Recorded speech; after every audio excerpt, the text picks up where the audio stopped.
함께하면 됩니다. 야! 함께하면 됩니다.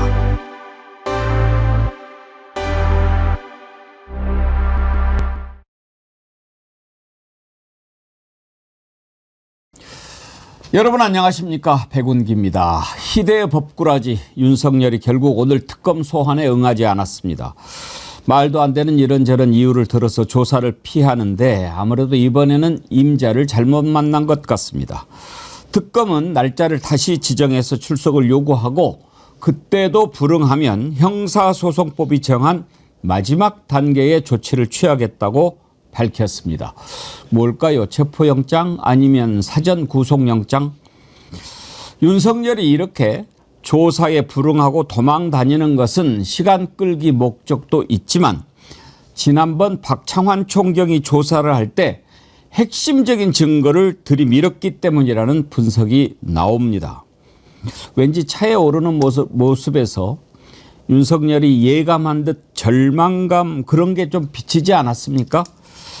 김건희 특검은 삼부토건 주가 조작과 관련해서 포괄영장을 청구할 방침이고 최상병 특검은 현판식 날 곧장 임성근을 부를 예정입니다.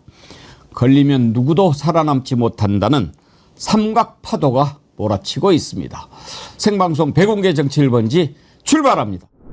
오늘은 여러분께 바다를 선물합니다. 아기 지리탕 정말 여러분들이 좋아하셔가지고 한참 소개를 해드리고 있는데 참치가 잡혔다는 반가운 소식이 전해져서 여러분께 생참치 드릴 수 있어서 기뻤다가 이게 1000세트 한정인데 첫날 다 나가버려가지고 아이고 다 못 드시게 해서 어떻게 하나 했는데 또 하나가 잡혔다는 소식이 들어와서 여러분들에게 추가로 드릴 수가 있게 됐다고 정말 기쁜 소식입니다. 여러분들 이번 기회에 생참치 맛있게 드시기 바랍니다. 당일 경매해서 바로 손질해서 저 싱싱한 생참치를 여러분들에게 드리는데요. 참치하면 항상 냉동만 드셔보시게 되잖아요. 이걸 생참치를 드실 수가 없으니까. 근데 이번에 이렇게 바로 손질해서 포장해서 드라이아이스까지 넣어서 보내드리니까요. 싱싱한 생참치 이번 기회에 맛있게 드시기 바랍니다. 부위별로 이렇게 포장해서 여러분께 드리는데 이것저것 찍어 드실 수 있는 것도 함께 하니까요. 멋있게 드실 수 있을 것 같습니다. 그리고 아귀지리 여러분께 소개해 드렸는데 이것도 드시면 참 좋지요. 하나 가지고도 여러 가족이 드실 수 있을 정도로 그리고 여러 가지 다 들어있고요. 칼국수 매접하게 들을 수 있도록 국수까지도 다 포함이 되어 있습니다. 더운 여름에 맛있게 드시기 바랍니다. 그래야 건강해지죠. 예, 여러분 7월의 첫날입니다. 벌써 올해 전반기가 끝나고 이제 후반기가 시작됐는데 올해 후반기 맞는 기분 정말 특별하지 않습니까? 이번 7월에는 모든 것들이 다 태양 아래에서 정리가 되는 그런 7월 될 겁니다. 정현희님 오랜만에 댓글 남겨주셨는데요. 25년도 반절이 지나고 있습니다. 전반기 동안 수고하셨습니다. 무더위와 장마의 건강 유의하시고 후반기도 뜻하는 모든 일들이 이루어지시길 바랍니다. 행운의 7월 행복하세요. 정의련 가족님들 사랑합니다. 이렇게 힘을 주셨는데요. 이 인사가 그냥 가벼운 인사가 아닙니다. 정현희 님이요. 지금 식도암 투병 중이시거든요. 식도암 투병 중이신데 이렇게 우리 정의련들의 건강을 챙겨주시고 행복하시기를 기원하는데 감사합니다. 정현희 님 잘하고 계시죠? 힘내시기 바랍니다. 예, 7월 첫날 함께 하실 세 분 패널 김진애 전 의원님 어서 오십시오. 네, 안녕하십니까. 예. 7월에 또 첫날 만났네요, 우리가. 네, 뭐가 뭐 인연이 있는 거야? 만나도 특별해요, 우리는. 전생에 뭐가 있어? 김진애 의원님은 오늘 아주 하얀 자켓에 네. 또 머플러 멋지게 하셨는데. 그리고 이렇게 싹 일어나면 이렇게 짧은 겁니다. 아, 꼭 그렇군요. 저거처럼. 예. 전혜원 원장님은 또 근사한 주홍색. 이게 개혁신당 색이라고 한동안 그래서 제가 선거기간에 못 입었는데 또 옷이 제가 파란색이 많아요. 근데 예. 또 화면에 문제가 있어서 오늘은 옷이 없어서 날씨도 우중충하고 해서 어울립니다. 감사합니다. 그건 뭐 오렌지색이라고 부르나요? 네, 오렌지색입니다. 우리 옛날엔 주홍색이라고 그랬어요. 그렇죠. 예. 네, 주홍색. 근데 저는 국민의힘이 수시로 당명하고 색깔 바꾸는 거 좀 그만했으면 좋겠어요. 예전에 제가 핑크색 옷을 많이 샀는데 한동안 국민의힘이 당 색깔을 핑크색으로 바꾼 적도 있습니다. 그 당이 저도 여기에는 끼고 싶어. 제가 저기 그 언론인 김선주 선생님이 저한테 얘기를 하기를 그 한겨레 편집장을 예. 하셔. 빨간색이 이렇게 잘 어울리는 여자는 처음 봤다고 그랬거든요. 김 의원님한테 저한테. 예. 근데 제가 빨간색을 못 입잖아요. 아무것도 못 하잖아요. 국민의힘 때문에요. 국민의힘 때문에. 그래서 제가 몇 년째 지금 빨간색을 못 입고 있어요. 너무 속상합니다. 근데 그러면 안 신경 돼. 쓰지 마세요. 거기 어떻게 바뀔지 몰라요. 이번에 그 비대위원장 임기 김용태 끝났잖아요. 네. 윤석열 3년 동안에 비대위가 7번인가 돼요. 네. 그게 뭐예요? 근데 색깔을 당분간 못 바꿀 거예요. 색깔을. 이름하고 색깔만 바꿨는데도 돈 꽤 들어가는 걸로 알고 아니 있는데 3년에 비대위가 7번이면 정상이 몇 번이라는 얘기예요. 정상이 없었다는 얘기죠. 항상 비상. 항상 비정상인 비정상. 거죠. 아니 그럴 수밖에 없었던 게 윤석열 말 듣는 사람 갖다 놔야 되니까. 계속 쫓아내야 되니까. 말 잘 듣는다고 뭐 어떻게 했다가 또 그거 끌어내리고 한동훈이하고는 보통 가까웠습니까? 그렇죠. 아이 정말. 오늘 정구승 변호사님 제가 좀 여쭤볼 게 많은데 어서 네, 오십시오. 반갑습니다. 네. 자, 7월의 첫날 또 윤석열 얘기부터 해야 됩니까? 그런데 윤석열이 오늘도 출석을 안 했어요. 출석을 안 했는데 참 뭐 3일날 나오겠다라고 했다가 이제는 뭐 5일 이후에 아니 뭐 지금 뭐 미팅하자는 겁니까? 조사받는 사람이 날짜 고르고 나 경찰한테 안 받을래. 뭐 검사 불러줘. 부패 식당 왔어요? 완전히 본인이 특검 팀장 했던 자잖아요. 그런 자가 특검한테 그때는 뭐라고 그랬어요? 뭐 법정이 뭐 공정상식 있다고 얘기하지 않았습니까? 나이 많이 먹은 사람들 다 불러가지고 막 열 몇 시간씩 조사하고 지는 몇 시간 조사하고 퍼지고 이런 자가 도대체 어떻게 검사는 또 했는지 모르겠어요. 지금 특검이 그래 안 나와 한 번 더 부르고 너 그때 안 나오면은 형사소송법이 정한 마지막 단계 절차에 들어가겠다라고 해서 우리 국민들이 궁금해합니다. 정구승 변호사님, 형사소송법이 정한 마지막 단계 뭡니까? 체포영장이라고 보기에는 그 다음 단계인 구속영장이 있기 때문에 아까 말씀하신 것처럼 사전 구속영장을 청구한다라는 취지로 해석됩니다. 일단 그러면 첫 번째 조사한 것만 가지고도 너 구속영장 청구할 만한 사유가 충분히 있어. 구속영장은 조사한 내용보다는 그 출석하지 않을 우려, 정당한 요구에 응하지 않을 우려가 있을 경우에 청구할 수 있고 증거인멸 우려 같은 경우야 이미 네. 뭐 경호처에서 벌어졌던 일들이나 뭐 파쇄를 했던 일들 이 정도 때문에 충분히 입증이 가능하기 때문에 그런 부분에서 이제 특검에서 자신감을 가지고 청구하려고 하는 것 같습니다. 그런데 만약에 안 나오고 이렇게 계속 버티면 체포영장 없이 사전 구속영장 발부해가지고 바로 이렇게 할 수도 예, 있습니까? 맞습니다. 그런 경우도 꽤 있습니다. 그러면 이제 법원에서 영장 실질 심사를 하는데 거기 출석을 안 하는 경우에는 그 다음엔 정말 저희가 영화관에서 보던 것처럼 누군가 가서 직접 똑똑 찾아가서 택배입니다 하고 문 열어주면 우르르 몰려와서 이제 데리고 나오는 그런 경우에서도 존재는 합니다. 아니 이자는 지가 검사를 해놓고도 그런 식으로 합니까?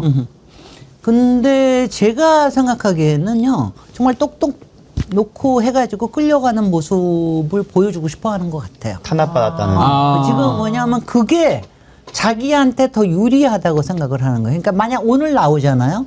오늘 나오면 오늘은 긴급 체포가 될 가능성도 있습니다. 안 나오는 게 맞는 거죠. 그럼 그 다음에 저기 해가지고 그래서 아마도 많은 사람들이 이번 주일이라고 생각하는데 아마 다음 주일까지 끌어가지고 전두환처럼 될 가능성이 상당히 있다는 생각이 듭니다. 전두환처럼은요 어떻게? 가가지고 직접 체포해가지고 데리고 오는. 그렇게 하지 않으면은요, 그렇게 해가지고 하는 게 차라리 유리하다. 왜냐하면 지금 주변에 아무도 없잖아요. 국힘도 아무도 없죠. 그 다음에 요새 나오는 사람도 5, 60명에서 기껏해 200명밖에 없어요. 그러니까 뭔가 그 모습을 보여주는 게 낫다. 그리고 그렇게 하는 게 김건희한테도 낫다라는 생각을 할 거예요. 그래서 저는 그러리라고 봅니다. 그러니까 물화가 치밀지만 갈 때까지 가야지. 그럼요.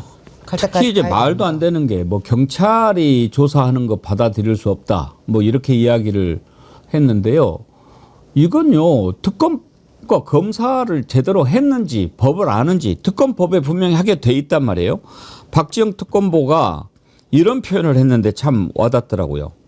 무리라는 걸 설명해야 되는 게 안타깝다. 경찰도 얼마든지 특검 지휘를 받으면 조사를 할 수 있다. 그런데 윤석열이는 특검이면 검사가 조사해야지 그러는데 무리라는 걸 설명해야 하는 박지영 특검보 대단해요. 저는 그렇습니다. 원장님. 우리 옛날에 그 유명한 대장금 생각나세요? 홍시맛이 나서 홍시라고 했는데 어쩌란 말이야. 이거의 이 명대사다 생각이 드는데 사실 박창환 총경이 지금 뭐 이렇게 조사를 못할 이유가 전혀 없는 것이고 오죽했으면 윤석열 변호인 측이 내세운 논리에 대해서 수사방해로 오히려 이 사람들 수사해야 될지도 모른다. 대한변협에 통보해서 징계해야 될 수준이다. 이런 말까지 나오고 있는데요. 왜 그럴까 봤더니 일단은 두 가지라고 봅니다. 첫 번째로 박창환 총경 얘기를 하면서 가해자라는 식으로 언론 플레이를 했더라고요. 이 말은 김진애 의원님 말씀하신 것처럼 나는 지금 특검에서 뭔가 부당하게 탄압받고 있다는 프레임을 만들기 위해서 굉장히 고의적으로 가해자라는 용어를 썼다. 저는 이렇게 보고요. 두 번째는 역시나 시간 끌기. 세 번째는 오늘도 다뤄보겠지만 뭔가 이 박 총경에게 본인이 직접 신문을 하거나 했을 때 이거 불리하겠다라는 생각을 한 게 아닐까. 그러니까 오전 조사에 대해서 설명도 안 했다고 나오는데 어쨌든 이 세 가지를 놓고 뭐 어떤 언론은 전략을 썼다라고 하는데 우린 이것을 잔머리 굴린다라고 합니다. 그리고 그렇게 세세하게 규정을 따져서 만약에 다툴 거라면 사실 형사소송법에서는 변호인을 한 명만 동석하게 되어 있습니다. 이제 형사소송법 제 243조의 2, 제 2항인데요. 신문에 참여하고자 하는 변호인이 2인 이상일 때는 피의자가 신문에 참여할 변호인 1인을 지정하고 본인이 지정을 안 하면 이제 검사 또는 사법경찰관이 이를 지정할 수 있다라고 되어 있는데 지금 2명 모시고 들어갔잖아요. 네네. 두 분 중에 한 명도 사실은 원칙대로라면은 나가셔야죠.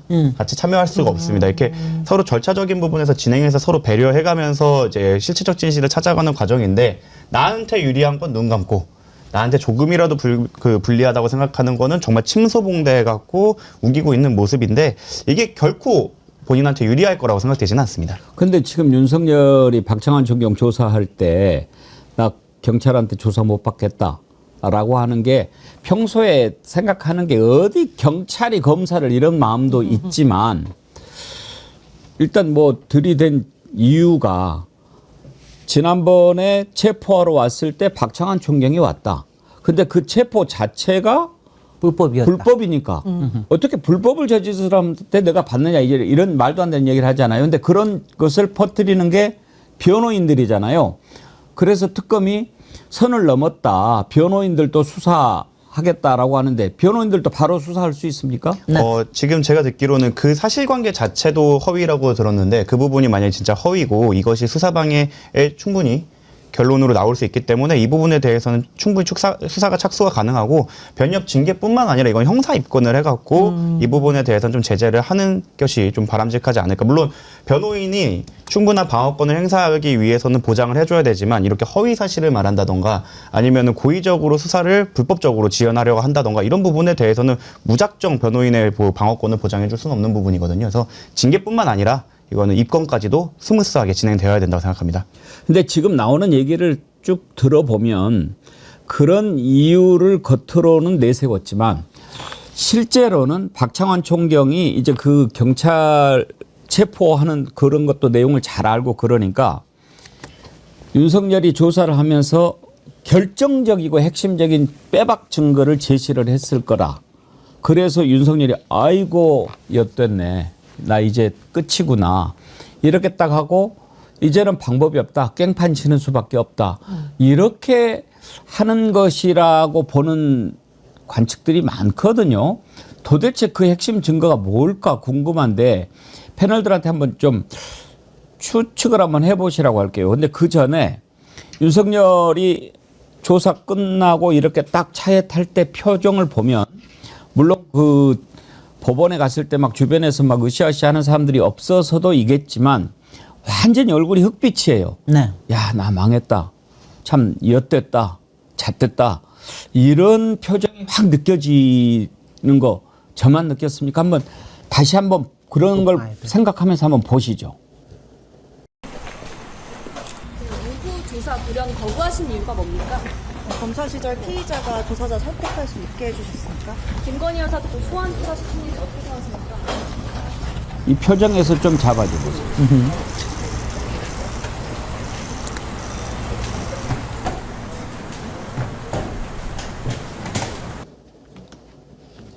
완전 김진애님, 틀렸어. 완전 표정이 딱 보면은 아 망했네 시옷 비읍 막 그런 표정 아닙니까? 이게 밤 12시 한 40분 정도? 예, 예. 그러니까 얼마 되지도 않는 조서 다 시간이에요. 봤는데 도장도 안 찍고 도장도 나왔다는 안 거예요. 찍어서 그날 영상도 녹화도 안 했고 예. 조서에도 안 한. 왜냐하면 그 조서에다가 사인을 하는 순간 이게 분명히 문제가 있다라는 거를 자기한테 문제가 된다는 걸 안 거죠. 운명을 예감한 거죠. 네네. 예, 절망. 예. 그래서 뭔가가 분명히 결정적인 게 뭔가 있는 것 같다라는 생각은 그 다음 딱 보니까 들더라고요. 김진애 의원님 생각하시기에 그 결정적인 거 뭐였을까요? 그러니까 저는 모르겠어요. 소망을 할 수밖에 없는데 네. 이게 증거에 관련된 거 아닙니까? 그러니까 가령 비화폰의 내용이 알려질 수는 없잖아요. 그건 녹화가 안 되는 거니까. 그러니까 그거는 아닌 것 같아요. 예. 그러니까 증거인멸에 관련된 거 하나. 그 다음에는 외환죄에 관련된 거 하나. 그 다음에 세 번째는 그 권력 남용으로 인해서 국무회의에 뭘 저기 한 거, 거기에서 부당한 지시를 내린 거 하나.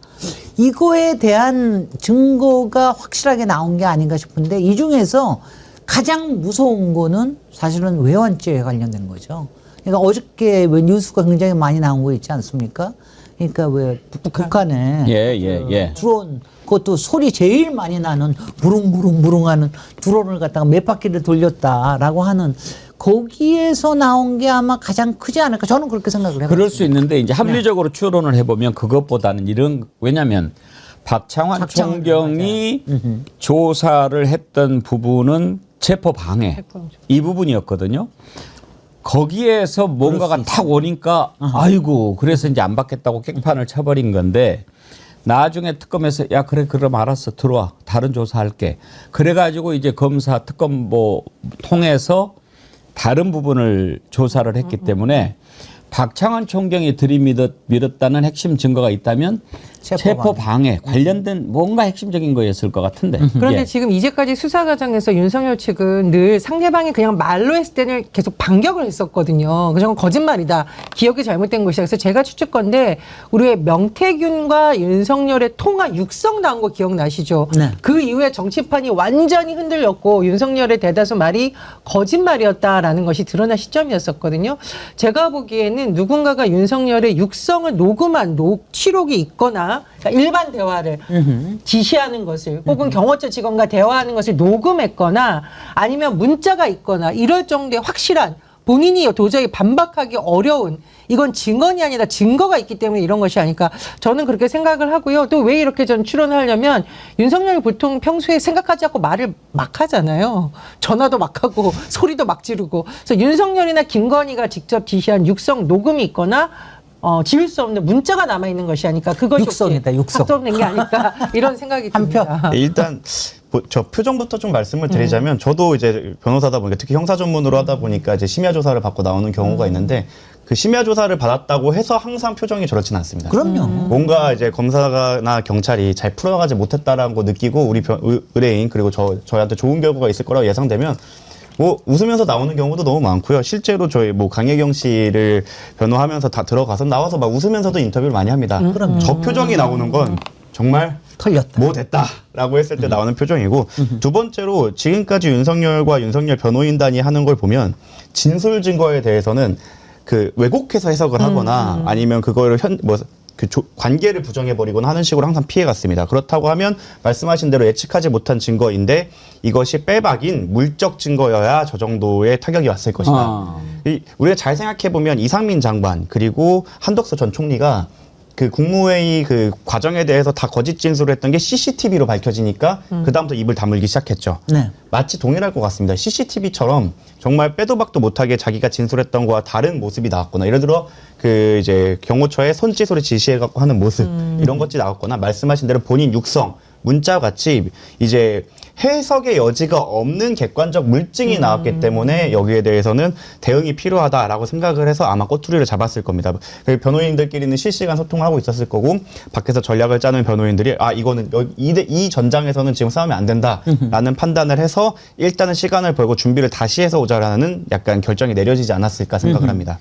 뭐 결정적인 증거가 뭔가가 나왔을 것 같은데 지금 속보가 하나 들어왔는데요. 내란 특검이 윤석열한테 7월 5일 오전 9시까지 출석하라라고 통지를 했네요.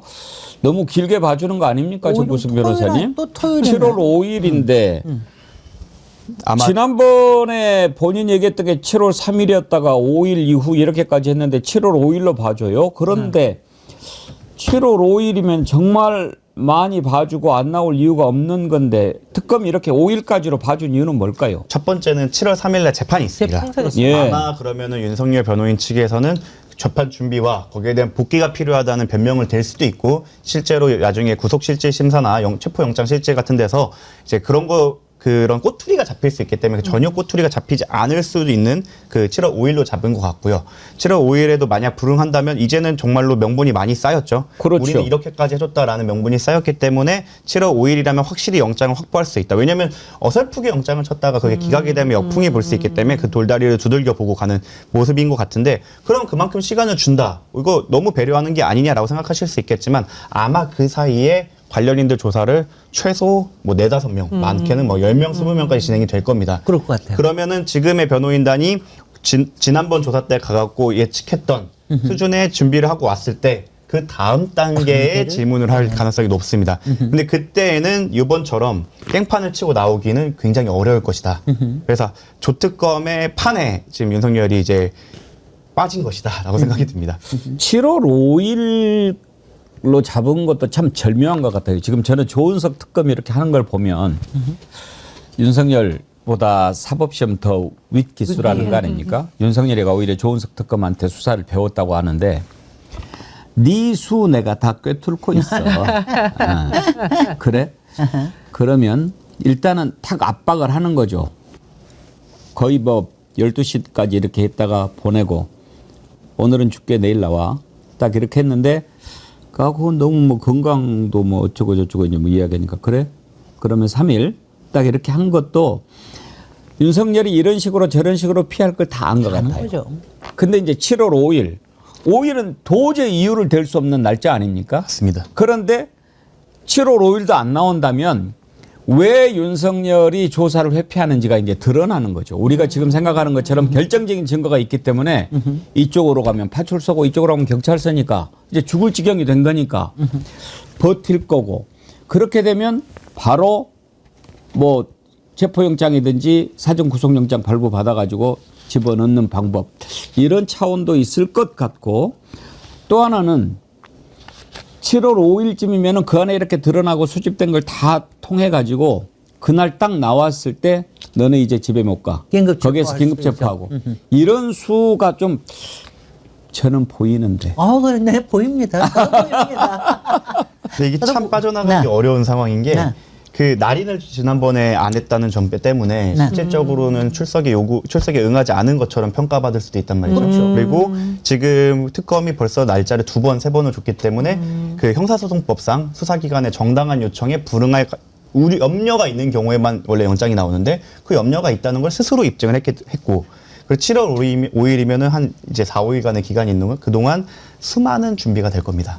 이제부터 2일부터 현판식이라고 했으니까 이제 특검이 본격적으로 가동되기 시작할 텐데 그때면 아마 우리가 예상했던 그 물적 증거들을 넘어서는 진술 증거들이 꽤 나올 겁니다. 그래서 뭐 어떠한 발언을 할 때마다 바로 그러면 이거는요? 그럼 이거죠. 저희가 증인신문할 때 변호인들이 많이 쓰는 전략이거든요. 근데요, 정말 나는 정말 그 영상 자료, 영상 녹화하는 거 꼭 그 피의자의 동의가 꼭 있어야만 해요. 영상 녹화가 항상 유리하게만 쓰이지 않습니다. 수사기관 그건 알아요. 그건 알지만 이럴 경우에 아니 정말 알고 싶잖아. 물론 이제 나중에 사실은 윤석열 정권의 검찰, 특히 검찰의 지원을 받는 학회였던 형사소송법 학회에서 매번 들고 나왔던 논리가 사실 저겁니다. 검사가 조사하는 과정에서 비인권적인 부분이나 약간 무리가 있었다고 하더라도 사실 서면에는 그렇게 잘 안 적히거든요. 근데 이제 그 이재명 지금 현 대통령을 공격하면서 검찰이 들고 나왔던 것이 그 자기네 조서를 이제 형사소법 개정을 통해서 재판에서 피고인이 부인하면 이제 그걸 인정 못 받아서 이제 공판에서 진행되게 됐던 거를 극복하기 위해서 영상 녹화를 필수로 하게 해달라. 그리고 그걸 바로 증거로 쓰게 해달라라고 했던 게 사실 윤석열 측 논리였습니다. 사실 영상 녹화는 피의자를 위한 조치 아닙니까? 그랬었죠. 다 그랬죠. 김재련 의원님 범죄도시 영화 보셨어요? 그럼요. 거기서 마동석이 팰 때 어떻게 합니까? 그걸 막 먼지털이로 막 이렇게 저기 하고 그 틈에 진실의 방으로 데리고 가는 거거든요. 그럼 영상 녹화 안 한 김에 한번 마동석이를 집어넣어봐요. 아니 근데 저는 그것도 궁금하더라고요. 제가 그 시대 별로 안 가봐서 그러는데 그 영상 자료를 녹화는 안 하더라도 당시에 하고 있는 거는 그 안에 있는 검사들뿐만이 아니라 다른 특검들도 다 보고 있는 거죠. 보통 배석을 그 수사하는 조사하는 그 검사실 안에 있는 사람만 봐요? 조사하는 사람 외에 배석자를 무조건 붙이게 돼 있기 때문에 물론이죠. 배석자가 한 명 들어가게 돼 있습니다. 원칙적으로. 아니 근데 그게 아니라 아유 좀 뭐 저는 외국 영국의 거 보면은 그러니까 다 저기 그 실시간으로 딴 수사관들도 다 같이 보게 돼 있더라고요. 저희 현실에서는 그게 안 그거는 돼요? 자주 일어나진 않는 굉장히 그래요. 특이한 어. 정말 특별한 네. 경우엔 그럴 수도 있겠지만 제가 네. 경험해보지 못하는 경우도 있겠지만 대부분의 경우에는 조사자와 배석자 그러니까 정도만 그거는 들어가는 나중에 예. 법정에서 일어날 일을 예, 생각을 해야 맞습니다. 되는 거군요. 저는 내란 특검이 5일 소환을 하는 것은 법원의 수도 좀 잃는 게 아닌가 싶습니다. 맞습니다. 사실 영장이 뭐 그동안 기각되거나 여러 가지가 사유가 있었으니까 최대한 검찰에서는 어쨌든 윤석열 측의 입장을 받아들여 줬고 그리고 수차례 수사를 우리가 여러 가지 요인 예를 들면 뭐 재판했으니까 건강권 지켜달라 이런 것도 날짜를 충분히 줬고 한 번 옛날에 기각이 됐는데도 불구하고 우리가 참고 있다라는 여러 가지를 최대한 명분을 쌓아서 정말 법원에서도 보기에 도저히 안 돼 영장 발부해 라는 점을 다 검토했다고 보고요. 우리가 바둑 영화 보면은 수를 읽는다 그러잖아요. 이게 다목적으로 다포석을 놓고 수를 좀 읽고 있다라는 생각이 듭니다. 나홀로님 나오라면 나오지 그 말이 많네. 예. 근데 저는 이번 5일 날도 그렇게 통보했는데 5일 날 안 나올 것 같아요. 저는 5일날 안 나오면 뭐 안 나와서 결국은 초고속이죠. 체포 당하는 쪽으로 가지 않을까? 저는 그 생각이 제일 많이 듭니다. 알겠습니다. 김진애 의원님 말씀이 이번에 맞는지 한번 보시죠. 네. 워낙 제가 타율이 한번 낮아가지고. 알겠습니다. 제가 좀 드라마를 좋아해가지고 예. 드라마 아니 근데 이번에는 그럴듯해요. 오히려 이자가 끌려 나오는 모습을 그럼요. 보여주고 싶어 왜냐하면 가지고. 그거, 네. 예. 근데 이제는 뭐 옆에 누구도 없고. 자, 윤석열 얘기만 계속 할 수가 없어요. 제가 어제 뉴스를 보면서 삼각파도가 몰아치고 있구나. 정말 어제 MBC는 뉴스데스크를 윤석열부터 하지 않고 김건희부터 하더라고요. 김건희, 윤석열, 최상병 이렇게 나오는데 그걸 딱 보면서 삼각파도가 떠올랐어요. 근데 삼각파도 이야기하기 전에 여러분 2만 명 넘었어요. 좋아요가 어떻게 된 거예요? 좋아요가 10,000명이 안 된다고요. 어떻게 된 거예요? 삼각파도 오늘 그리고 어제 하루에 댓글에 이렇게 막 뭔가 막 핸들 이렇게 붙어가지고 불편하셨는데 오늘은 다시 정상으로 됐네요. 정말 반갑습니다. 근데 또 오늘 다른 채널은 또 어제 같은 현상이 일어났다고 하는데 구글 정말 너무해. 이거 우리는 오늘 정상됐는데 다른 데가 또 이상이 생겼다. 어제 어떤 데는 정상인데 우리가 이상이 생겼다. 그럼 우리 문제가 아니고 구글 잘못인 거 아니에요? 예? 구글. 이건 종이호랑입니다. 구글한테 우리 큰 소리 못 쳐요. 네. 미안해요. 근데 너무 갑질 심해. 구글. 그러면 안 돼요. 구글 말 많이 하면 자동으로 막 차단되고 그러는 거 아닌가? 혹시 모르죠 알고리즘이 있을지. 노딱 붙습니다. 이러다가. 구슬 조심해. 구슬. 자. 김건희 관련해 가지고 지금 김건희 특검이 일단 우선적으로 삼부토건 주가 조작부터 들여다보는 것 같은데 삼부토건 주가 조작과 관련해서 포괄영장을 청구할 방침이다. 어제 이렇게 보도가 되더라고요. 근데 포괄영장이 뭔지부터 좀 설명을 해 주실래요? 정구승 변호사님. 포괄영장이라는 거는 보통 피의자가 거래하고 있는 모든 금융기관의 예금계좌, 특정 금융기관의 뭐 과거, 현재, 그 거기에 대한 예금계좌를 모두 들여다보겠다. 가능해요? 라는 건데 가능은 합니다. 근데 이게 사실은 원칙적으로는 그걸 특정하거나 그 계좌를 특정하거나 기간을 특정하지 않으면 원래 법원에서는 영장을 잘 안 내주는 편입니다. 근데 이거를 이제 특히 판사 출신 특검으로 알고 계신데 그분께서 이걸 청구하는 걸 고려하고 있다는 건 그럼에도 불구하고 이게 허용될 정도로 이 영장이 필요하다는 객관적 증거를 확보했다는 취지입니다. 그래서 우리가 마지막으로 흐름을 확인하겠다라는 정도로 이제 해석을 하시면 될 것 같고 이 영장이 나오게 되면 왜냐하면 이제 삼부토건 같은 사건 같은 경우에는 그 김건희 씨의 계좌뿐만 아니라 분명히 차명도 분명히 있을 거고 네. 뭐 여러 가지의 단계를 거쳐가면서 이제 그 자금의 흐름이 이어질 거기 때문에 이걸 모두 봐야 되는 게 사실이긴 합니다. 실제로 이거 1차 수사팀에서는 뭐 100개 정도 봤다라고 하는데 그걸로는 택도 없을 가능성이 높습니다. 제가 하고 있는 사건들만 하더라도 한 번 더 세탁하려면은 막 100개, 20개 돌고 들어오거든요. 코인으로 돌아오거나. 근데 그렇기 때문에 필요성이나 이걸 이 수사에나 이 금융 거래를 봐야 된다는 필요성, 거기에 대한 객관적 증거를 모두 확보한 상태에서 마지막으로 세기를 받기 위해 청구하는 게 아닐까 생각을 하고 있습니다. 근데 이제 금감원에서 조사를 했었잖아요. 예, 물론 이제 맞습니다. 부실하게 하긴 했지만 그래서 이게 뭐 몇천 개는 아니고 200개 정도라고 지금 예. 어느 정도 압축이 된 걸로 보입니다. 중요한 것은 이제 특검이 시간이 제한되어 있으니까 일반적으로 하는 것처럼 하나에서 하나 영장 말고 집행하면 시간이 너무 많이 걸리고 그리고 말씀해 주셨듯이 여러 가지 측면에서 어느 정도 수사나 이걸 통해서 압축을 해놨기 때문에 영장이 발부될 가능성이 크다. 그리고 사안의 중대성 이제까지의 과정을 볼 때 발부될 가능성이 크다라고도 민주당 내의 의원들이 예측을 한다고 저는 취재를 했는데 어쨌든 앞으로는 좀 봐야겠습니다. 원칙적으로는 굉장히 어려운데 그게 판사 출신 특검분께서 청구할 정도라면 굉장히 그렇죠. 준비가 잘 돼 있다는 취지고 그리고 지금 그 김건희 특검에 들어가 있는 진용을 잘 확인을 해보셔야 되는데 그 모 검사님이 남부에서 이제 여의도 저승사자로 불렸던 분이 들어가 계세요.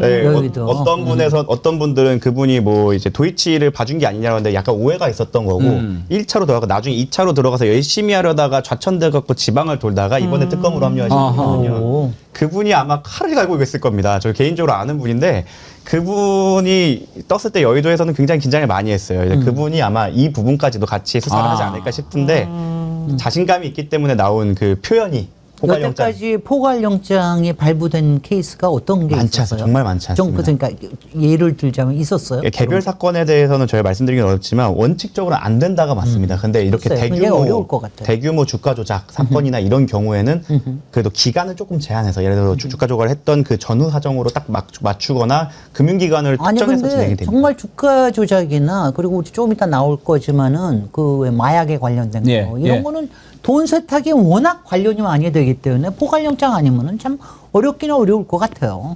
그렇죠. 구체적으로 계좌를 해야 되겠지만 그렇지 알 수가 없는 그런 것들이 많이 있기 때문에 흐름을 따라가다 보면 얼마나 많겠어요? 김재룡 의원님 통장 몇 개나 되세요? 저는 정확하게 5천만 원씩만 된다고 그래서 4개밖에 없습니다. 4개. 4개도 많은 건데. 네. 4개가 뭐가 많아요? 우리 저기 주진우 아들이 내가 그걸 보고 그 30몇 개를 가지고 있다고 제가 깜짝 놀랐는데. 아, 그래요? 네. 아니, 그건 7억 있다면? 나눠져서. 그게 왜냐하면 나눠져서 뭐 여러 가지 예금이나 뭐 주식이나 이런 데 들어가서 그렇게 될 거예요. 주진우 얘기하니까 또 속보가 하나 들어왔네. 심우정이 사의 표명했네요. 야, 뭐 사의 표명 안 해도 될 건데. 이제 손 들기 시작하는구나. 근데 얘들은 왜 이러는지 모르겠어요. 사의 표명 안 해도 다 잘라줄 거고 임성근이 안 불러도 다 안 나와도 다 부를 건데 지가 미리 나와서 설치고. 심의정이 사의 표명한 거 보니까 저쪽에 마약 사건 예. 그리고 저기 선라이즈 사건 평택 그런 증거가 뭐 사건에 좀, 예. 그게 뭔가 구체화가 되고 있는 게 아닌가 싶기도 또 합니다. 사의를 해야 징계를 받지 않고 그래야 바로 변호사 기업이 가능합니다. 변호사 해가지고 잘 그러니까 물론 그러면은 받아줄지 안 받아줄지 수리 안 하면 되잖아요. 예, 맞습니다. 그럼요. 그래서 네. 수리하지 않고 사실 심우정 검찰총장에 대해서는 끝까지 파헤쳐서 징계까지 확실히 먹인 다음에 사면을 해야죠. 그렇죠. 그래야 앞으로의 경제 활동에 큰 애로사항이 있을 겁니다. 근데 이제 비화폰 그때 터졌었잖아요. 도대체 검찰총장 왜 민정수석하고 비화폰 수사를 하냐. 저는 이게 좀 결정적으로 영향을 미쳤다고 보고 검찰 내부에서도 도저히 총장의 말을 명이 서지 않는 이 단계에 왔다라고 생각을 하는데 이제 변호사님은 끝까지 잡아놨다가 아주 중징계 보직행만 하면 되니까. 그런 네. 의견도 있고 근데 일각에서는 어쨌건 검찰 내부에 영향력이 있으니까 최근의 상황을 볼 때 그냥 빨리 물러나는 게 그나마 검찰을 조금 빨리 개혁을 앞당길 수 있는 길이다. 뭐 이런 주장은 나온다고 뭐 봅니다. 이러나 저러나 검찰 개혁은 그 기차가 출발할 때처럼 그냥 출발이 될 거고 주변에서 아무리 지더도 기차는 갈 겁니다. 아 우리 저기 뭐 정성호 법무부 장관 파워가 센 모양인데. 예. 뽀빠이 딱 근육 보더니 서울대 안 역도부장이었더라고요. 아주 깜짝 놀랐어요. 예. 그 사진 보고. 아니 저는 정성호 의원은 오랫동안 봤지만 예. 항상 이렇게 좀 야릿야릿하게 뭐 보이시잖아요. 벗은 모습은 보실 수가 없었으니까. 그러니까 이럴 줄 누가 알았냐고요. 아 깜짝 놀랐어요. 근데 저는 이제 정성호 법무부 장관 후보자가 나와서 그러는데 사실은 정성호 의원님이 굉장히 야당에서 두려워하는 사람이라고 들었어요. 왜냐하면 이렇게 목소리만 큰 사람이 아니라 굉장히 설득을 잘하지 않을 거냐, 조용히 칼을 잘 휘두르지 않겠냐 이런 나오는데 뭐 어쨌든 심우장 총장 물러났지만 지금부터 시작이라는 말은 저로 동감이 네. 되고요. 굉장히 많은 분들이 근데 좀 지켜보고 있거든요. 여론이 좀 반전됐으면 좋겠어요. 근데 참 정구승 변호사님 혹시 보디빌딩 하셨나요? 저는 운동 자체를 좋아해서 야구도 하고 있고 타고난 농구도 몸매. 하고 아니 이 복싱도 하고 몸매가 딱 바디빌더 스타일이에요. 역삼각형이에요. 예, 역삼각형. 바디빌더 스타일. 바디빌더들이 저렇게 몸이 좋고 목이 굵고 얼굴이 작거든요. 아니 머리도 역삼각형이고 귀도 역삼각형이고 가급적 저는 어깨도 역삼각형. 인물 얘기는 안 하려고 합니다. 제가 불리하니까. 근데 김수희님께서 슈퍼챗 쏘시면서 변호사계의 장동건 정구승 변호사님. 조심스러운데요. 아하, 그래도 아유, 좀 우리- 얼굴 빨개진 거 봐. 아니 김남국 의원님 봤을 땐 그런 거 안 써주시더니 댓글. 우리 저 다니엘 PD가 정성호 의원 사진 준비하셨네? 이거 보세요. 그러니까 미모가 그렇게 중요하대. 그러니까 그 이거 보세요. 나경원이 이거 봐. 오. 나경원이 샤방샤방하게 하고서는 저기 뭐야 농성하잖아요. 이두가 거의 얼굴만 하신데요. 저 이거는 조금 과장이 있기도 한 것 같은데. 아니 이 정도 되겠죠. 아니 뭐. 근데. 서울대 역도부장 출신이에요. 보통 그러니까 웨이트, 수십 년간, 웨이트 수십 트레이닝 년간. 하는 업계에서는 아니, 역도 하시는 근데 분들은 끝판왕으로 우리가 치는 알기는 저 얼굴에서 그냥 비례로 해가지고 요렇게 알았지.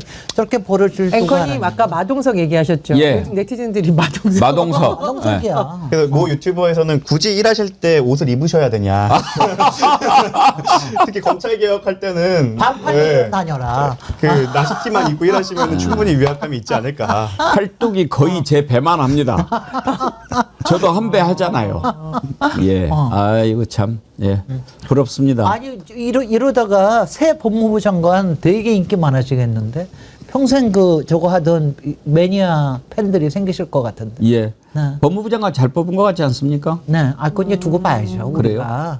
우리가 그렇게 미리 막 그렇게 하면 안 돼요. 아 그래요? 왜냐하면 저는요, 그거는 있는 게 서로 특히 법무 쪽에 지금 인선에 대해서 서로들 말이 많잖아요. 근데 그게 많은 게 나쁘지 않은 거라고 봐요. 그러니까 미리 너무 기대를 올려놓으면은 그 사람도 부담되고 견제해 주는 것도 필요하고 여러 가지가 근데 필요하다고 딱 봅니다. 하나만 하시면 됩니다. 제가 볼 때는 그 법조 쪽에 개혁할 거리나 여러 가지가 많지만 네. 이번 법무부 장관께서는 하실 건 딱 하나. 검찰 개혁.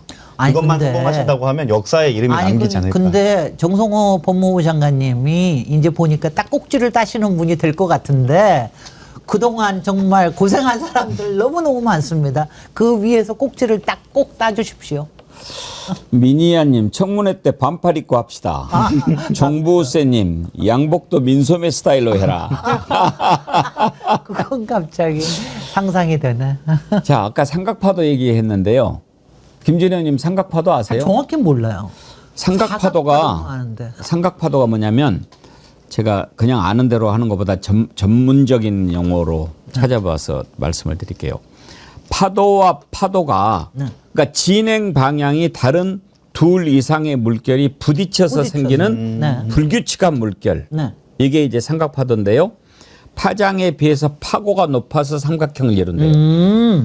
그러니까 이게 이제 이게 이렇게 되는 거예요. 예, 이 바다에서 삼각 파도를 만나면 아주 정말 힘들어요. 네. 제가 93년에 서해페리오 침몰 사고 있잖아요. 그때 이제 취재를 했었는데 그 서해페리오 침몰 사고의 원인이 삼각 파도였어요. 그 정도로 이렇게 예측이 어렵고 원래 이 갑자기 올라가고. 파도가 와도 네. 배는 파도를 타고 하잖아요. 이렇게 하잖아요. 네. 근데 이걸 타고 넘는데 이 파도가 또 쳐버리니까 그건 또 배가 균형을 잃을 수밖에 없어요. 네. 그래서 그래서- 삼각 파도가 무서운 그래서 건데 특검은 세 개가 돼야 되는 지금 거예요. 특검이 적어도. 삼각 파도가 아닙니까? 세 개가 돼야지. 그러니까 김건희는 이쪽도 걸려 있고 이쪽도 걸려 있고 이쪽 피하려고 머리 쓰다가 또 이쪽에 와서 맞는 거고 지금 이렇게 되는 거거든요. 네. 그러니까 김건희는 지금 김건희 특검에서 먼저 부를지 최상병 특검에서 먼저 부를지 이것도 모르는 상황입니다 지금. 근데 지금 최상병 특검 현판식이 내일인가요? 예, 맞습니다. 내일 문 열자마자 임성근이 부른다는 거 아닙니까? 뭐 자기가 계속 오겠다고 했으니까 글쎄요. 먼저 오실 것 같고 근데 오후에 걔는 지난번에 왜 특검을 왜 만나러 왔어요? 그래서 잘 생각해보면 임성근 전 사단장이랑 박정훈 대령님이랑 직접 관련은 없어요. 한 단계 거쳐서 관련이 있는 건데 그리고 지금 이미 전역을 하셔갖고 이제 아저씨신데 어떤 자격으로 오셔갖고 심지어 그 몇 층인지도 몰라갖고 사실 건물을 막 돌아다니다가 건물 관리인에게 쫓겨난 거거든요. 네, 그런 추태를 왜 부리시는지 어차피 조만간 오늘 바로 현판식 달자마자 부를 거고 사실 제가 이번에 검찰이 제출한 증거 중에 하나가 그 박정훈 대령님께서 수사했던 수사 기록을 그 증거로 제출을 했습니다. 그래서 다시 한번 꼼꼼히 읽어봤는데 정말 방대한 자료를 정리해서 거기는 병사들 하나까지 다 진술을 받아갖고 왜 임성근에게 문제가 있는지를 어느 정도 정리를 해놓으셨어요. 그래서 그 수사 자료를 가지고 임성근을 몰아세울 겁니다. 지금 언론인들 사이에서는 어느 특검이 김건희를 가장 먼저 부를 것인가, 예. 아니면 김건희가 안 나왔을 때 어느 특검이 가장 체포에 먼저 나설 것인가 내기가 벌어졌다고 할 정도로. 근데 이제 김건희가 무려 16개 의혹이 있는 데다가 사실은 특검마다 연관된 핵심 사건에 다 연관이 돼 있어요. 그리고 김건희의 문고리 3인방도 다 연관이 되어 있는데 아무리 휠체어 타고 쇼를 한다고 해도 더 이상은 피하기 어렵다 이렇게 보기 때문에 아마 이제 기자들도 그 정도로 내기를 하고 있는 게 아닐까 그런 생각이 듭니다. 개인적으로는 김건희 특검에서 부를 것 같고 예. 이미 아까 말씀드렸던 그 검사님이 도이치 팀에 있었기 때문에 충분하게 바로 부를 수 있는 자료가 꽤 있을 겁니다. 그리고 이미 도이치 관련해서는 공범들이 이미 실형이나 이런 것들이 나왔기 때문에 뭐 영장 치는 거는 어렵지 않을 거다. 그리고 조만간 칠 것 같고 하지만 정말 크리티컬하게 김건희에게 다가올 거는 3부일 것이다. 왜냐하면 형량이 셉니다. 그게 제일 셉니까? 예, 아무래도 일반적인 뭐 남용이나 뭐 그런 죄명보다 삼부특검은 주가 조작이기 때문에 특경법이고 그 단위가 뭐 5억, 50억을 넘어갈 거기 때문에 사형과 거의 그 살인과 비슷한 수준의 형량을 예고하고 있습니다. 그래서 아마 그게 밝혀진다고 하면 내란을 일으킬 만큼 급해지겠죠. 근데 저는 명태균 의혹이 더 정치권에 강타될 수 있는 거라고 봅니다. 왜냐하면 이 공천과 관련된 여러 부분은 지금 국민의힘 관계자들이 줄줄이 실체가 드러날 가능성이 있거든요. 그럼 최근에 왜 저렇게 무리하게 김민석 총리 후보자를 물어뜯는가? 왜 저렇게 갑자기 롯데월드를 가서 쇼를 하는가? 이런 생각이 저는 드는데, 왜냐하면 그 정도 선수가 되는 의원들이고 의원들이 여론을 잃는단 말이에요. 이렇게 희화가 되는데도 왜 저럴까 보면은 오히려 명태균 특검에 대비해가지고 쇼를 하는 게 아닌가? 지지층 그런 생각이 들고 있고요. 정치권 내에서는 어쨌든 이 명태균 특검이 가져올 파장에 굉장히 또 관심이 지금 쏠리고 또 있습니다. 제가 그 강혜경 씨 공익제보자 변호인으로서 갖고 있는 자료들이 있잖아요. 그리고 특히 그 가안보드 PC나 명태균이 사용하다가 이제 강혜경 씨한테 줬던 그 PC도 저희가 갖고 있고 강혜경 씨가 국회 그 보좌 지내면서 사용했을 때 명태균이 거기 카카오를 많이 썼더라고요. 그 PC도 저희가 사비로 이제 포렌식을 돌려서 자료를 많이 갖고 있는데 재밌는 일이 펼쳐질 겁니다. 그리고 특히 하와이에 계시다가 돌아오신 분께서 이제 자꾸 정치에 복귀하시려고 이제 신호를 보내고 있는데 저와 같이 일하고 있는 문건일 변호사가 거의 한 달 내내 포렌식을 홍준표를 키워드로 분석을 많이 해놨습니다. 이제 특검이 출범돼갖고 자료를 요구한다고 하면 저희가 바로 준비할 정도로 보시기 편하게 수사기간을 짧게 만들기 위해서 저희가 준비를 다 해놨고요. 만약에 이 홍준표 그 분까지 특검이 뻗어나가지 않는다고 하더라도 어차피 뭐 일반 수사기관이나 특검이든 뭐 상설특검이든 여러 가지들을 통해서 명태균 게이트에 대해서는 더 많이 밝혀져야 되는 상황이잖아요. 저희 문건일 변호사가 정말 이를 갈고 준비를 해놨습니다. 사실 홍준표께서 전 대구시장께서 대통령 후보로 안 나온 걸 너무 아쉬워할 만큼 정말 준비를 많이 해놨다고 들었습니다. 여당이 8월 전당대회란 말이에요. 근데 7월이에요. 네. 그리고 지금 본격적으로 김건희 특검 들어갈 때 요 시기에 명태균 관련돼서 만약 뭔가 밝혀지고 특정 정치인들이 되면 이건 이제 전당대회도 태풍이 될 수가 있고, 글쎄 제가 뭐 정치인이니까 이게 아마 지방선거와 관련된 여러 가지 향후 일정에서 저는 태풍의 핵이 될 수 있다 그런 생각이 듭니다. 저는 혹시 몰라 근데 가장 빨리 처리가 돼야 될 부분은 공직선거법에 관련된 시한에 관련된 부분이기 때문에 저는 그쪽을 먼저 치지 않을까. 그게. 특검법에서 공소시효 정지가 들어가 있는 거로 저는 아, 그래요? 확인해요. 그래서 그래요. 그래서 아마 이렇게, 공직선거법 다행이네. 위반이 이제 밝혀지면 그 보조금들을 다 뱉어야 되기 때문에 그렇습니다. 그리고 이제 그게 엄청나게 왜냐면 당선 무효까지도 갈 수가 있는 그리고 사안이기 제가 때문에. 가장 바라는 건 전직 대통령 예우까지 뺏을 수 있는 거죠. 그럼 당선 무효가 되면 지금 전직 대통령으로서 받고 있는 경호, 네. 예우 이것들도 다 날아가기 때문에 그렇게 되면 지금 이제 그 법원에 출석할 때도 경호원들의 경호를 받는 게 아니라 본인이 운전해서 직접 들어오셔야 됩니다. 그럼요. 법원이 아마 주차가 좀 힘드실 거예요. 그래서 그러면은 아크로비스타시니까 네. 걸어오는 게 되죠. 편할 텐데 그 걸어오는 과정이 순탄하지는 않을 거다. 그 김건희 관련해 가지고는 지금 계속 플러스 알파 얘기가 나옵니다. 왜냐하면 우리가 지금 생각하고 있는 것만 해도 도이치 모터스 주가 조작, 삼부토건 주가 조작, 명태균 관련 너무너무 많잖아요. 그런데 아마 저는 7월에 우리 국민들이 계속 놀랄 것 같아요. 아니 이것도. 그러니까 비정상이 판치는 지난 3년이었지 않습니까? 도대체 이 자들이 무슨 일을 했는지, 그리고 이제 지금 주술, 무속 이런 건 아직 나오지도 않았어요. 이것까지 드러나면 어떻게 되겠습니까? 야, 정말 나라가 이렇게 됐었구나라고 할 것들이 막 나올 거란 말이에요. 7월 말에 저는 정기국회 있을 때까지 나올 것 같아요. 이제부터 뭐 시작이죠. 한 석 달. 시리즈로. 석 달 여로는 나올 거예요. 근데 자, 김건희 좀 이상하죠. 멀쩡하게 들어갔다가 휠체어 타고 나오고 이상하잖아요. 임성근이 가만히 있으면 부를 건데 지가 먼저 나와서 막 설치고 다니는 거 이상해요. 그러니까 이상한 놈들이 한둘이 아니잖아요. 제가 지난번 금요일 날 또라이 시리즈 쭉 하지 않았습니까? 상또라이부터 잡또라이까지. 근데 이상한 사람들 한둘만 더 봐봅시다. 이진숙. 보통 이상한 게 아니잖아요. 근데 국회에서 최민희 위원장하고 이렇게 얘기하는데 저건 정말 정상이 아니구나. 논리적으로요. 말이 되는지 여러분이 한번 들어보십시오. 그리고 나서 평가를 해봅시다. 그래요? 준비되면 알려주세요. 거기 보면은 그렇게 나와요. 지난번에 왜 대통령 만나가지고 대통령하고 임기를 맞춰달라고 그렇게 얘기를 했다는 거 아닙니까? 그러니까. 그리고 나중에 뭐 독임제 얘기했는데 우리 전혜원 원장님이 거기 국정기획위원회 그쪽에 가 계시던데요? 노코멘트 하겠습니다. 그거 밝히면 안 되나? 네. 그래요? 그러면 화면에 다 나오는데 마스크 쓰고 나오든지.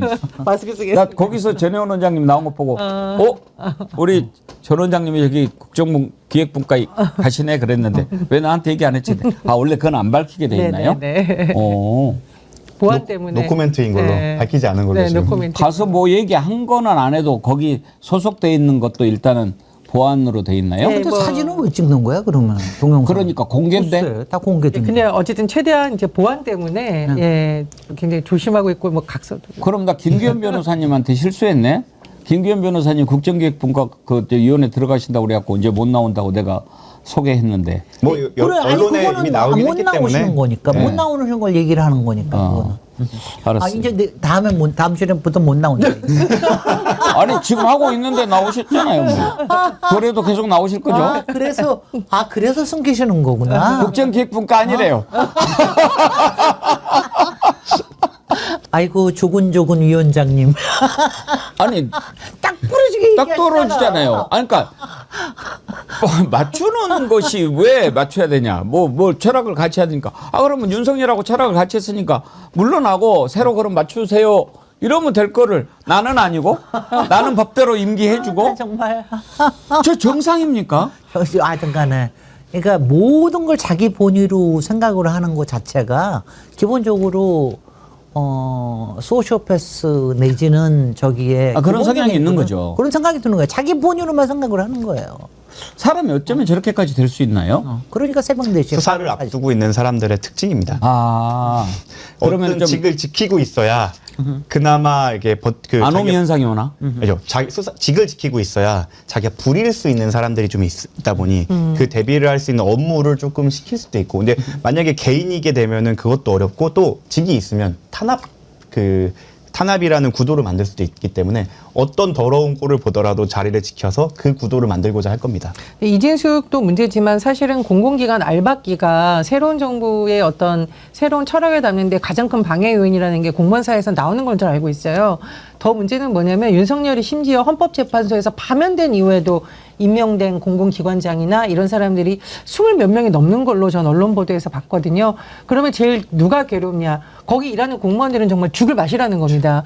이 사람들은 새 정부에서 뭔가 제시하는 방향에 따라서 하고 싶은 마음이 있어도 인사권을 지거나 결재권을 진 기관장이 안고 있기 때문에 굉장히 힘들어지는 거죠. 그래서 오죽했으면 지금 시민사회에서는 알박기 때문에 곳곳에 윤석열들이 지금 움직이고 있다 이런 말이 나오고 있습니다. 사실 이 문제는 제도적으로 우리가 장기적으로는 고쳐야 되지만 최소한 양심이 있는 사람들이라면 잦은 사퇴를 해서 공무원들이라든가 공공기관 직원들이 눈치 보지 않고 소신 있게 새로운 정부의 새 철학에 따라서 일할 수 있도록 해주는 게 최소한 한때 공직자였던 또는 공공기관의 장이었던 사람의 자세라고 저는 생각을 합니다. 그래서 내란 특검이 중요한 겁니다. 그 한덕수뿐만 아니라 최상목까지 수사 범위를 넓혀가야 그 사람들이 임명했던 것에 대해서 문제 제기를 해서 그렇게 알박기한 거를 뽑아낼 수 있는 그 동력을 마련하기 위해서는 내란 특검이 지금 나와 있는 뭐 윤석열과 군 관계자 몇 명만을 문제 삼는 게 아니라 맞아요. 대통령실, 총리 그리고 권한대행들까지 다 범위를 확정을 해갖고 그분들까지 수사해서 그분들이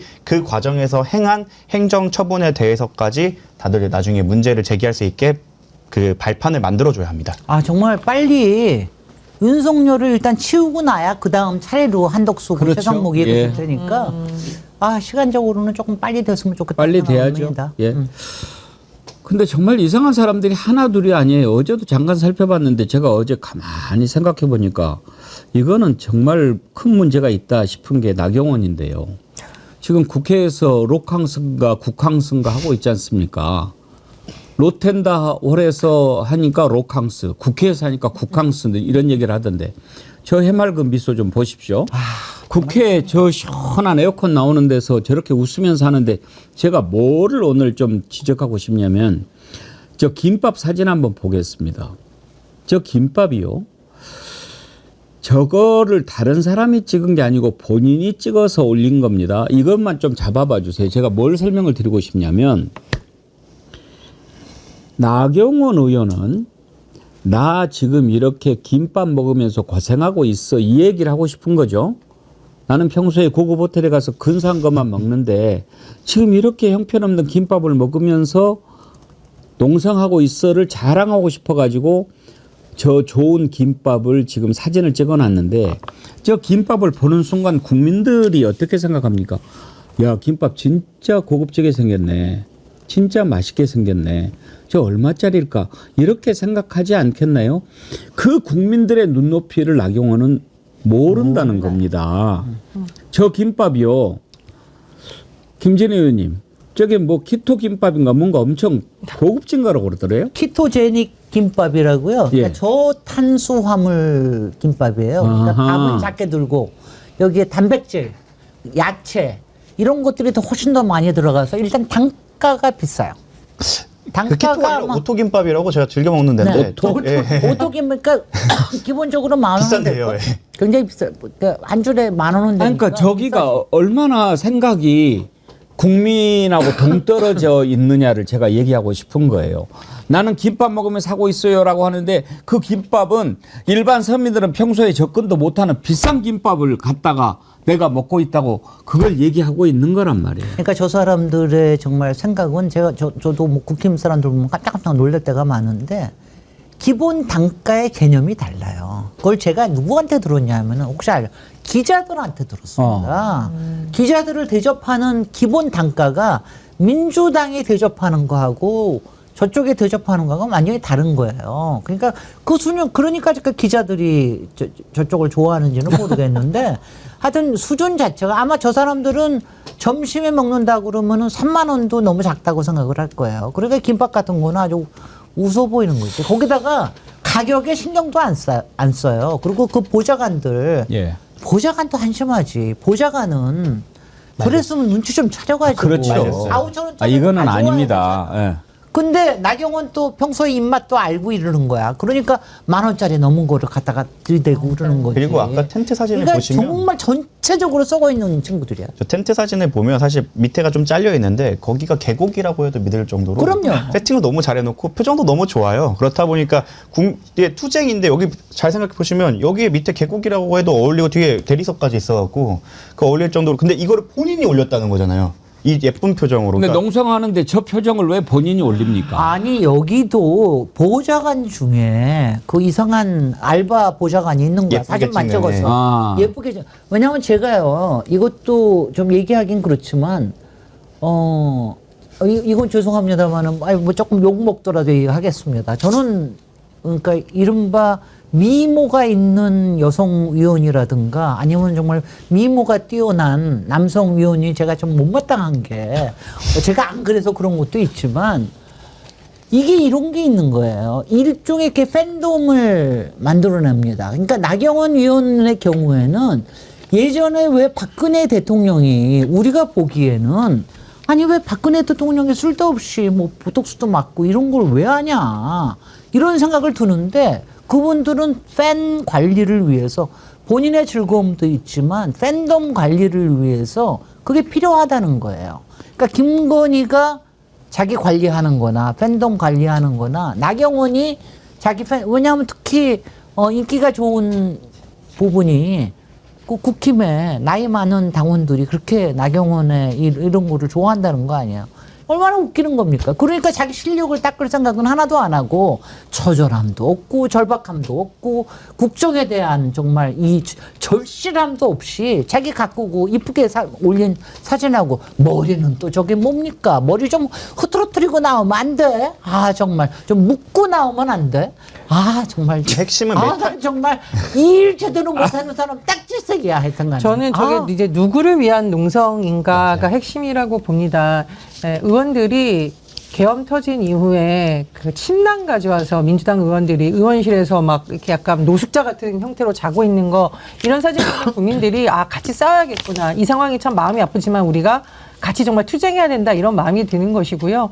또 삼보일배하는 의원들을 봤을 때 그게 명분이 와닿았을 때 우리 국민들이 이렇게 마음이 움직이고 그러는 건데 과거에 국민의힘의 전신 의원들이 막 반바지 입고 막 개혁한다 그러고 막 절할 때 사람들이 어이없었단 말이에요. 국민들이 진정성이 마음에 와닿지 않는 거죠. 그래서 나경원 의원이 지금 하고 있는 저 농성은 행태도 문제가 있지만 본인이 지금 전당대회 앞두고 본인 홍보 쇼를 하는 것 같으니까 사람들이 그렇죠. 더 화가 나는 겁니다. 그래서 특히 저 사진을 보면서 저는 우라통이 치는 게 뭐냐면은 아니 나경원 의원이 그래도 한때는 참 그 인기 있는 의원이었는데 요즘 왜 자꾸 김건희를 닮아가는 거야. 닮아가나. 끼리끼리 김건희가 가지고 왜 다니까. 국민 정서 무시하고 자기 돋보이는 화보 연출하는데 굉장히 어려운 어린이를 이용하고 다리 가가지고 뭐 쇼한다 지시하듯이 그런 비판받았듯이 나경원 의원의 저런 행태가 정말로 야당으로서의 어떤 투쟁력을 위한 것인지 아니면 전당대회 앞두고 본인의 화보 찍기 쇼를 하는 것인지 보면서 전 참 씁쓸한 생각이 들었습니다. 아니, 저는 정말 강조합니다. 예쁘게 보이는 사람이나 잘생기게 보이는 사람들은 다 위험한 사람들입니다. 경계하십시오. 그 정치인으로서 제가 가장 단언합니다. 아니 김준님 제가 앞에 있는데 그렇게 말씀하시면 아니, 우리들은 믿을 수 있는 사람들이에요. 그러니까. 아니, 아, 본인을 뭐 어떻게 생각하시는 거예요? 정치인으로서 가장 중요한 신뢰할 수 있게 생긴 사람, 일 잘하게 생긴 사람, 그 다음에 정말 절실하게 나의 이야기를 들어줄 사람, 이게 공직에 필요한 거지. 보기에 예뻤더라, 보기에 아름다웠더라, 이런 거 가지고는 안 된다는 겁니다. 지금 저 보기에 멋있다는 글이 많이 올라오고 있는데 김진애도 딴 데 가면 그런 소리 들어요.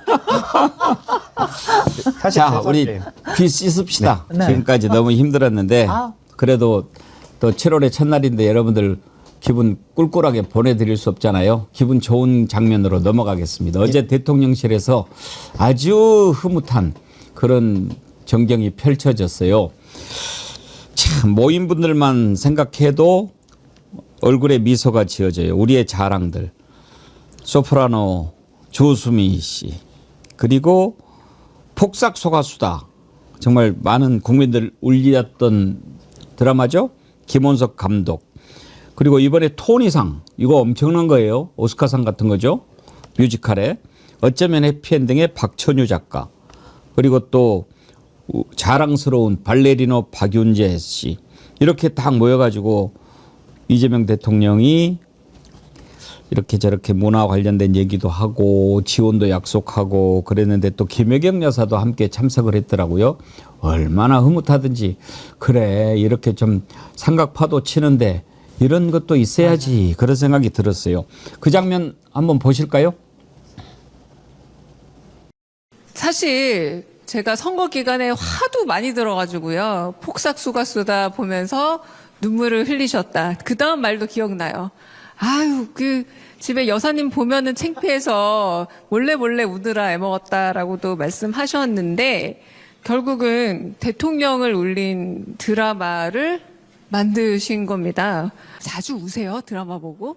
아, 예, 요즘 좀 자주 우는 것 같아요. 갱년기가 왔는지.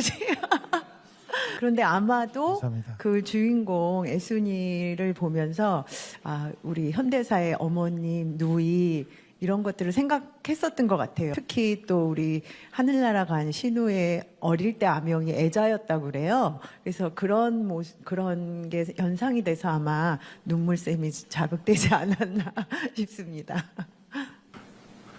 뭐 우는 거야 뭐 저는 당연히 뭐 갱년기라서 그런가 싶었는데 꼭 그건 아닌 것 같고 근데 이게 남미나 뭐 유럽 이런 데서도 그렇게 호평을 받았다고 하니까 이거를 어떻게 하면 키우고 우리 국민들한테 높은 수준의 문화를 좀 즐길 기회도 주고 일자리도 만들고 대한민국의 국력도 키우는 수가 될까 하는 그 부분도 계속 고민을 하게 됐는데요. 어쨌든 폭삭 소가수다가 정말 많은 가능성을 보여준 것 같습니다. 예, 참 그 드라마 김준혜님 보셨나요? 짤을 많이 봤습니다. 아, 짤로? 근데 똑같이 울었습니다. 아. 정말. 아, 그 애순이 엄마. 아, 근데 어제 정말. 그 모인 분들 참 선발도 잘했어요. 네. 그 조수미 씨는 알고 봤더니 김혜경 여사랑 선화여고 동문이더라고요. 동문이더라고요. 저 아주 어저께 막 뭐 나 떨려 손 줘봐봐 뭐 이런 것도 막 얘기 나오고 그러는데 조수미 씨가 선화여고 4년 선배인가? 뭐 그렇게 되던데 네. 또 저런 또 관계인 것도 몰랐어요. 네.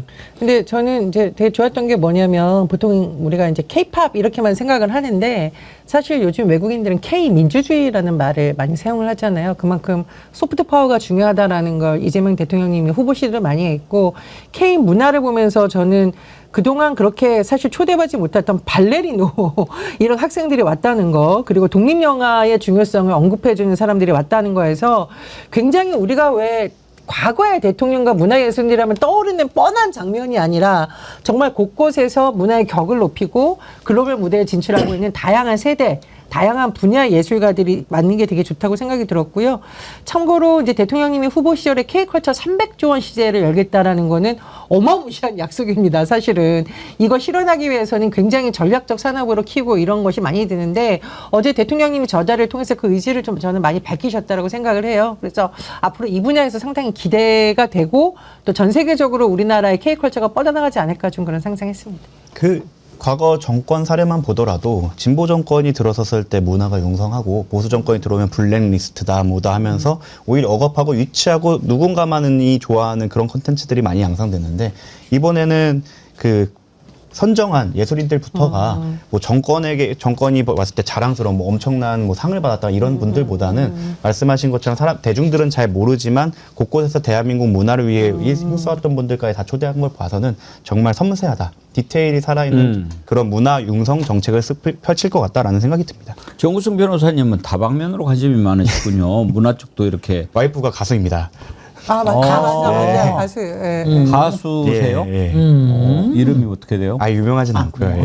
아니 그래도 유명하지 않을수록 우리가 여기서 알려가지고 알려야지. 가수 많이 지망생. 소개를 해야죠. 네, 어떻게- 인디 음악하고 인디. 이재인이라고 어이제.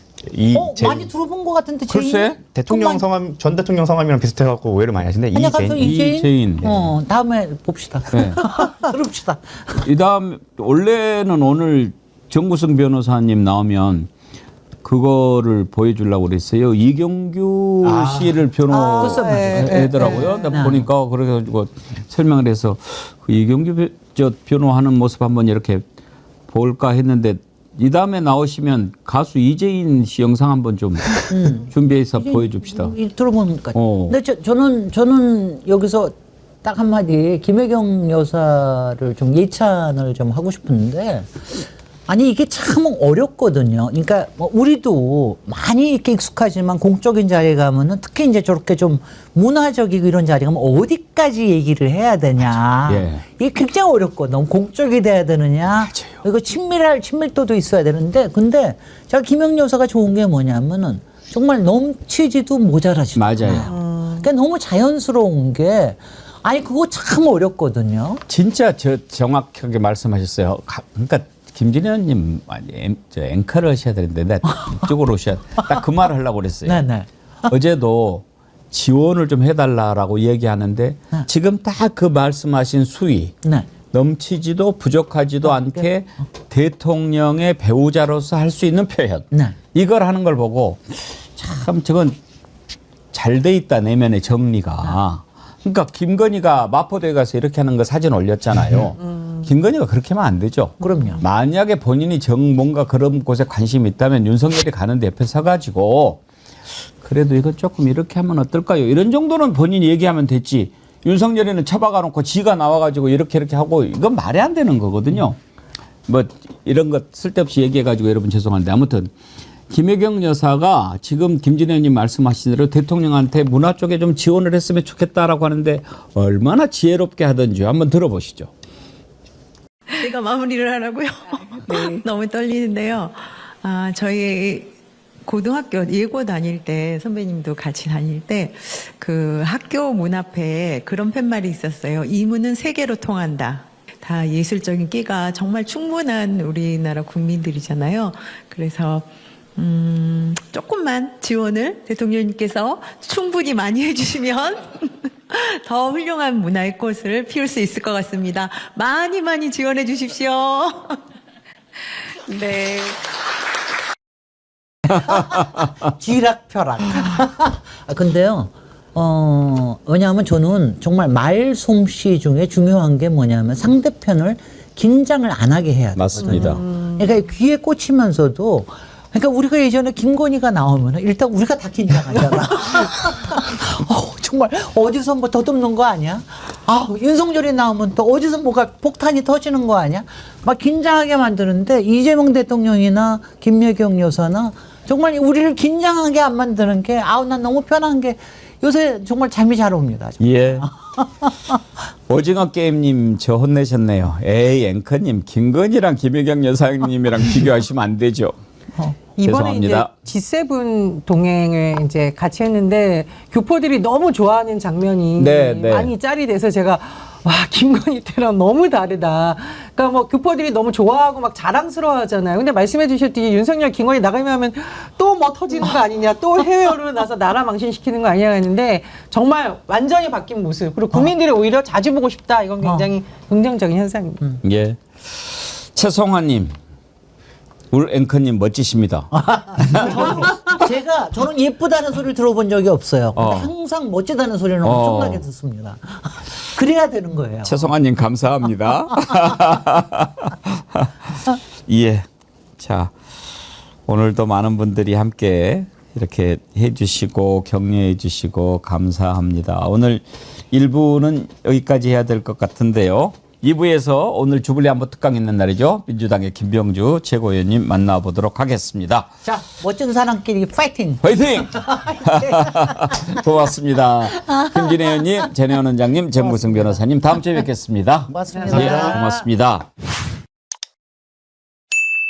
김용영과 여인영 등 내란숙의 일당이 이대로 풀려나면 윤석열처럼 반바지 차림으로 자유롭게 거리를 활보하는 모습을 우리 국민이 지켜봐야 합니다. 참담한 사항을 맞이하는 겁니다. 구속영장에 기재되지 않은 다른 혐의로 기소하면 추가 구속이 가능합니다. 오늘 윤석열의 내란 우두머리 사건 7차 재판이 열립니다. 우리 국민은 내란숙의 일당이 자유롭게 거리를 활보하는 모습을 결코 원하지 않습니다. 법 앞에 평등 원칙을 심각하게 위배하는 행위이고 우리 사회의 정의를 훼손하는 것이기 때문입니다. 검찰과 특검이 적극적으로 추가 기소에 속도감 있게 나서야 하는 이유입니다. 그렇지 않고 이들이 풀려나도록 놔둔다면 사법 불신은 더욱 커질 겁니다. 특히 검찰은 끝까지 최선을 다하는 모습으로 국민의 신뢰를 조금이라도 회복하기를 바랍니다.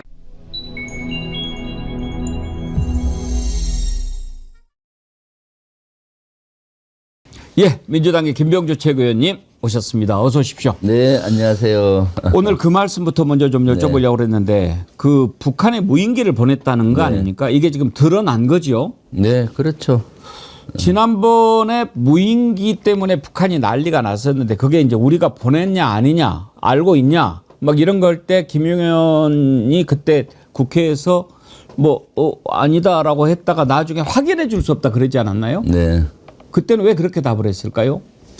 지금도 계속 확인해 줄 수 없다는 답으로 국방부는 일관해 왔죠. 그럼 지금까지. 이게 어떻게 드러난 겁니까? 실제 지난번에 국정조사 청문회라든가 또는 국방위에서 거의 뭐 드러났다고 봐야 되겠죠. 왜냐하면은 평양 무인기 떨어진 무인기와 연천에 떨어졌던 무인기하고 비슷한 종류였고 그다음에 드론 사령부에서 무인기 띄운 시간하고 평양에 간 시간이 또 비슷하고요.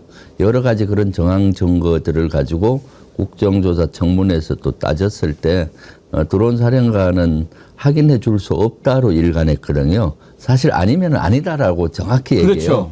예를 들어 ADD에서 했느냐라고 제가 ADD 소장한테 물었더니 ADD는 뭡니까? 국방과학연구소도 무인기를 만들잖아요. 예. 통상 그럴 때 실험용으로 많이 만들어서 제가 그때 국방에서 질의할 때 저희는 아닙니다 하고 명확히 얘기하거든요. 근데 확인해 줄 수 없다라는 것은 긍정의 의미로 봐야 되는 겁니다. 예, 그리고 또 실제 드론 사령부에서 12.3 내란이 일어나고 며칠 후에 컨테이너가 불이 난 적이 있어요. 그것도 증거인멸이 아닌가라고 의혹을 그때 제기했었고 그 안에는 무인기 관련된 부품, 뭐 전단 이런 것들이 있다는 제보들이 있었거든요. 그런 여러 정황 증거로 봐서는 드론 사령부가 그때도 거의 했다라고 저는 확신을 했고요. 그런데 이제 그걸 수사를 해야 밝혀지잖아요. 그렇죠. 정확히. 그래서 수사가 이루어지지 않았죠. 지금까지는 검찰은 내란에서 국내 병력 동원했던 부대나 그런 데만 수사가 이루어진 것이고 외 한자에 대해서는 수사가 이루어지지 않았거든요. 이제 특검에서는 그걸 하도록 되어 있습니다. 항목에 들어가 있으니까 그것을 해서 명명백백히 밝혀야 되는 거고요. 이번에 밝혀졌던 거는 실제 드론 사령부와 관련됐던 간부의 증언들이 나오고 있잖아요. 10월 달에도 한 번 보냈고 11월에도 보냈다라고 이렇게 나오고 있잖아요. 그래서 이런 것들을 조사를 해야 되는 거죠.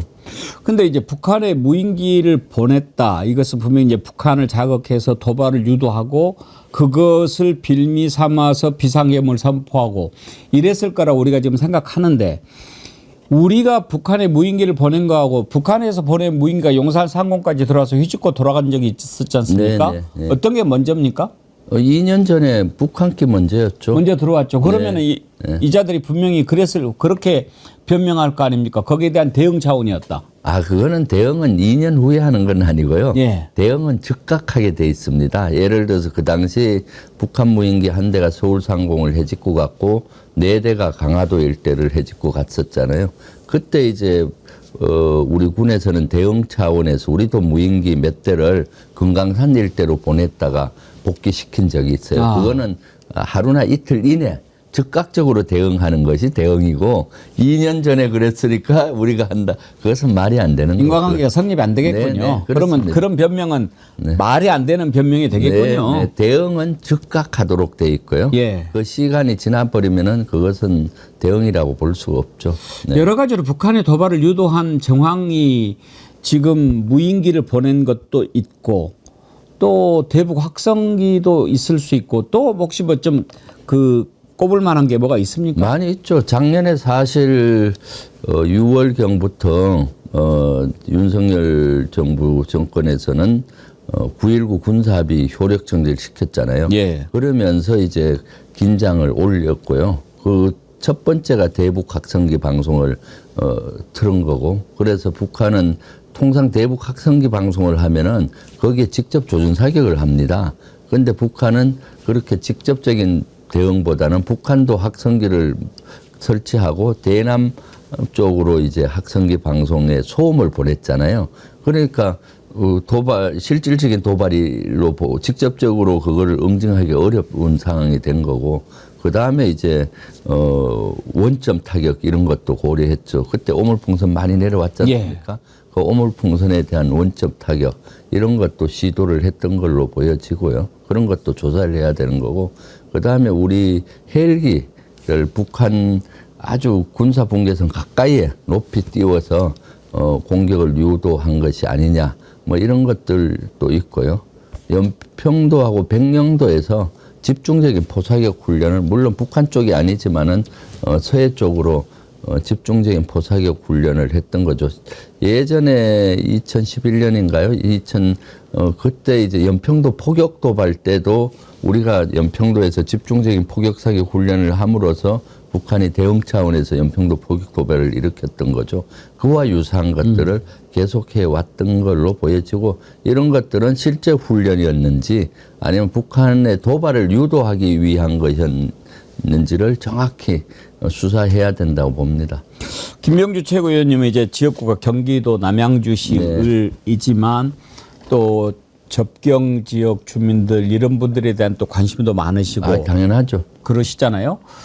지난번에 강화도 쪽이라든지 이렇게 그 대남 방송 때문에 아주 고통받고 그러신 분들, 지난번에 우리가 중단한 뒤로 북한도 좀 저기한다는데 요즘엔 어떻다고 그러시던가요? 지금도 뭐 조용하잖아요. 그렇습니까? 소음 이런 방송 없이 이제는 편히 주무시겠네요. 네, 그렇죠. 이제 날도 더워가지고 정말 문 닫고 자기도 쉽지 않은데 계속됐으면 어떨 뻔했습니까? 그러니까 특히 여름에는 문을 열 경우가 많지 않습니까? 그럼 그 소음으로 밤잠을 설치고, 그게 소음이 사실은 대단히 기분 나쁜 소리예요. 그러니까요. 네, 아주 괴상한 소리. 스트레스 받는 소리들이거든요. 그렇기 때문에 그 고통이 이만저만이 아니었죠. 그런데도 불구하고 윤석열 정권에서는 외면을 했던 것이고요. 그리고 이재명 정부 들어와서 일주일 정도 걸려서 바로 이제 대북 확성기 중단함으로써 북한의 그런 것들을 또 중단을 하게 되고, 그래서 접촉 지역에 있는 우리 주민들이 편안한 밤, 편안한 일상을 보낼 수 있게 된 것이죠. 그것이 사실 국가와 군이 해야 되는 역할 아니겠습니까? 지금 내란 특검이 내란죄, 외환죄 다 같이 수사를 하고 있는데 걱정이 되는 게 이런 것들에 대해서 핵심적인 증거를 이렇게 이제 잡아야 되지 않습니까? 근데 보면은 지금 이번에 노상원인가요? 두 명은 구속영장 발부가 됐는데 지금 군에서 재판받고 있는 사람들 몇몇이 막 석방이 되고 그러지 않나요? 박한수 계엄사령관하고 이진우 전 수방사령관은 석방이 된 것 같고요. 이거 좀 걱정이 많이 됩니다. 그러니까요. 물론 보석을 조건을 걸기는 했지만은 사실은 내란 수계나 내란 주요 종사자들은 구속된 상태에서 이 재판을 받고 해야 되는 거죠. 그런데 내란의 핵심 인원들이 거리를 활보한다든가 이런 모습을 보면 국민들이 무슨 감정을 느끼겠습니까? 분노스럽지 않습니까? 그런데 이제 아마 내란 특검에서 적극적으로 하고 있으니까 추가 다른 항목으로 기소를 하고 구속할 수 있는 가능성은 저는 있다고 봅니다. 더군다나 박완수 이자는 계엄사령관 아닙니까? 그런데 맨 처음에는 국회에 나와가지고 완전히 그냥 어버버 스타일로 네. 뭐 잘 모르고 뭐 당한 것처럼 이렇게 쇼를 해가지고 국민들이 저자는 뭐 그냥 헛개비였나 했는데 나중에 보면 직접 관련된 것들이 꽤 나오지 않았습니까? 그럼요. 네네. 박완수가 어느 정도 핵심 역할을 했다고 보십니까? 박완수도 계엄사령관이 사실 핵심 중에 핵심입니다. 사실 제일 중요한 거죠. 제일 중요하기 때문에 그냥 당일날 올라와서 임명해 이렇게 하지는 않았을 거예요. 그렇게 하면 제대로 안 돌아갈 거 아닙니까? 사전에 알려주고 충분히 사전에 모의에도 관여를 저는 했을 확률이 높다고 봅니다. 그래야 물론 뭐 가장 충암파들처럼 김용현 또는 여인영 방첩사령관 충암고 출신들처럼 꼭 핵심 코어는 아니더라도 관여를 사전에 했을 걸로 저는 보고 있습니다. 네. 특검 수사 관련해서 궁금한 거 두 가지만 여쭤보고 다른 걸로 넘어가겠습니다. 네. 이제 내일 최혜병 특검 현판식을 갖고 출범을 하는데 현판식 하자마자 임성근을 부른다고 네. 하거든요. 네. 그런데 지난번에 임성근 전 사단장이 느닷없이 나타나가지고 특검 면담한다고 막 설치고 다녔지 않습니까? 네, 네. 가만히 있으면 알아서 부를 텐데 네. 왜 그랬을 것 같습니까? 뭐 이제 언론 플레이를 하면서 자신이 무죄라는 거를 계속 알리려고 그렇겠죠. 그렇지만은 제가 봤을 때 이 내란 특검에서는 명확히 수사를 해야 된다고 봐요. 사실 지난번에 박정훈 수사단장은 최초에 과실치사 혐의가 있다 해서 그것을 경북경찰청으로 넘겼고요. 예. 임성근도 해당이 된다라고 넘겼었고 경북경찰청에서는 조사했을 때 무혐의로 판정이 나버렸거든요. 그렇기 때문에 아마 임성근 전 사단장 같은 경우는 경북경찰청에서 한 무혐의 그거를 가지고 고집을 부리겠죠. 나는 그때 지휘계통이 안 있었다. 단지 현장에 가서 지도를 한 것이 현장 지휘한 것이 아니다. 이 논리거든요. 그런데 사실은 그 가서 지도나 지휘나 뭐 예하 뭐 부대원들은 그걸 구분을 못하죠. 지도를 하면 당연히 지시받은 것이고 관여가 된 걸로. 아니 그리고 보이거든요. 내용을 모르면 몰라도 네. 본인이 직접 이렇게까지 한 정황이 다 나왔지 않습니까? 무슨은 그러니까요. 있고 뭐 노출 잘 되게 하고 네. 언론 신경 쓰고 이렇게까지 이야기했는데 네. 그러니까 물에 들어가서 뭐 들어가라 또는 물에 들어가서 망상형 십자형으로 뭐 예. 수색을 하라 이런 지시를 했던 걸로 정황들이 나오고 있잖아요. 그런 지시는 작전 지시라고 봐야 되는 거거든요. 원래 그 부대는 가서 그 당시 50사단의 작전 통제를 준 사단이기 때문에 임성근 사단은 작전 지휘를 하면 안 돼요. 그냥 후방 지원을 하는 거죠. 구명조끼 없으면 구명조끼 제공하고 의식주 문제 해결하고 이런 것들을 지원하는데 가서 보면은 뭐 물에 들어가라 마라 뭐 어떻게 수색하라 이런 걸 구체적으로 작전을 지휘하는 정황들이 많이 나오고 있었지 않습니까? 그래서 그런 것들을 명확히 조사를 해야 되는 거죠. 그래서 박정훈 해병대 전 수사단장은 초기에 그걸 봤을 때 과실치사 혐의가 있다라고 보는 거고 나중에 임성근 전 사단장 구하기를 누가 했는지 모르겠어요. 김건희가 했는지 뭐 윤석열이 경로에서부터 시작됐는지는 잘 모르겠지만은 그런 것들이 이제 수사가 돼야 되는 그런 항목들입니다. 그런데 본인은 사실은 뭐 솔직히 근신하고 조용히 있어야 되는데 그렇죠. 미리 그 뭐 특검에 가서 설명을 하겠다. 부대 지휘 구조가 이렇기 때문에 나는 무죄다 이런 걸 설명하겠다고 하는데 국민들의 눈높이로 봤을 때는 참 보기 볼상스러운 거죠. 말이 안 네, 네. 그다음에 두 번째로 궁금한 게 지금 이제 윤석열이 오늘 또 출석을 불응했습니다. 네. 내란 특검에 이제 7월 5일 날 나와라 이렇게 통지를 했는데 나올지 안 나올지는 봐야 되겠습니다만은 지난번에 조사를 받다가 갑자기 나 경찰한테 조사 못 받겠다 검사로 바꿔라 막 이렇게 하지 않았습니까? 네, 네. 우리가 그때만 해도 저자가 권위의식에 쩔어가지고 내가 감히 검사 출신인데 어떻게 경찰한테 받냐 이런 건 줄 알았는데 지금 나오는 얘기를 들어보면 그때 박창환 총경이 조사를 할 때 뭔가 부인할 수 없는 결정적인 증거를 제시를 했기 때문에 그런 거 아닌가. 네. 그런 얘기가 나오거든요. 그렇죠. 그럴 가능성 어떻게 보십니까? 저는 그럴 가능성이 충분히 있다고 봐요. 그러면 그 증거가 네. 어떤 것일까요? 그 당시 수사 내용은 오전에 체포 과정에서 불응하고 이런 예. 과정을 수사를 했었잖아요. 그럼 체포 과정에서 어떤 핵심적인 증거를 제시를 하게 되면 당황스러울 거 아닙니까? 그 중에 핵심적인 그것은 뭐 예를 들면은 자기 체포를 막기 위해서 울타리를 치고 뭐 그런 지시도 했었고 또 일부는 뭐 총을 쏴서라도 하라 뭐 이런 얘기가 있었잖아요. 예. 그런 총을 쏴서라도 하라라고 경호처차장이나 이런 데 얘기를 했다면은 그런 예를 들어서 증거가 있을 수 있잖아요. 예. 녹취록이든 뭐 거기에 텔레그램이나 이런 데 문자를 보낸 것이든 뭐 이런 거가 있었다면은 빼박이지 않습니까? 예. 지금은 구두로만 이런 얘기가 있었다라고 전해지고 있어서 수사할 때 본인은 아니다라고 발뺌을 할 수 있는데 그런 거와 관련된 어떤 핵심적인 증거니까 당황스러웠을 수가 있지 않겠나. 그래서 오후에 좀 대비를 해야 되고 그 수사관은 또 껄끄러울 거 아닙니까? 그래서 오후에는 수사관을 바꿔달라 뭐 그렇게 한 것으로 저는 생각이 들어요. 예. 만약에 그때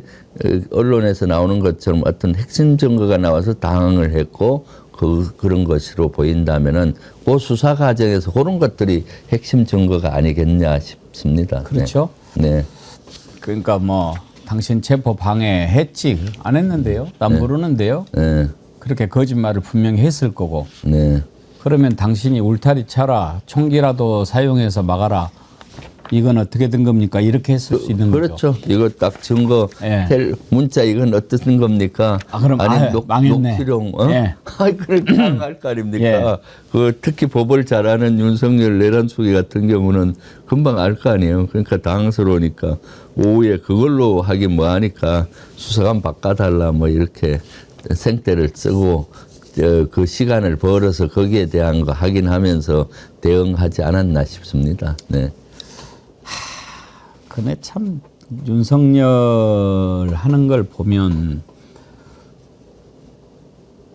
참 저런 자가 어떻게 대통령은 고사하고 검사라도 제대로 했을까 그 자리에서 그런 생각 드는 게 참 많아요. 그렇게 자기를 위해서 목숨을 바쳐서 헌신했던 경호처를 고발을 하지를 않나. 인간적으로 좀 너무 저질인 것 같지 않습니까? 맞아요. 찌질하고 못났죠. 찌질해요. 예. 진짜로 일국의 대통령까지 했던 분 아닙니까? 예. 그럼 모든 것은 나에게 책임이 있다. 그럼 뭐 내 지시로 그런 거니까 밑에는 좀 봐줘라. 뭐 이런 봐주세요. 그렇게 나와야 되는 거죠. 그리고 그러니까요. 또 수사도 오라 그러면 당당하게 임하고 본인이 잘못한 거 있으면 당당하게 처벌을 받고 그런 모습이 이어야 되는 거죠. 그런데도 불구하고 뭐 한 것은 자기는 아니다 하고 참 수사 받는 일정 갖고도 밀고 땡기고 뭐 내용 갖고도 땡기고 아이고. 그러니까 어리석기까지 해요. 네. 지가 검사까지 했고 법을 좀 공부를 하고 그랬으면 이제는 빠져나갈 구멍이 없다. 내가 저지른 죄들이 더군다나 이제 특검까지 구성이 됐으니까 그러면 상식적인 상식을 갖고 있는 사람이라면 이제 법의 법망을 벗어나기는 어려우니 네. 지금이라도 국민들 앞에 고개 숙이고 사죄하고 그런 모습을 보여서 좀 동정심이라도 어떻게 좀 자극을 해보자 이렇게 생각해야 정상 아닙니까? 네, 그렇죠. 그런데 갈수록 매를 벌어요. 국민들 화를 더 돋고요. 네. 그러니까 이건 정상이 아닌 거죠. 그렇죠. 네, 그렇습니다. 지금 국민의힘 의원들도 지난 의원들하고 얘기해 보면은 다들 부글부글 끓고 예. 윤석열을 엄청 욕을 많이 해요. 참 국민의힘도 갑갑합니다. 지금 이런 상황이 됐는데도 그걸 벗어나지를 못하고 있는데 네. 지금 일단 그 상임위원장 법사위는 택도 없는 소리라고 지난번에 말씀하셨지 않습니까? 네, 네. 그대로 됐고 예결위도 됐는데 네.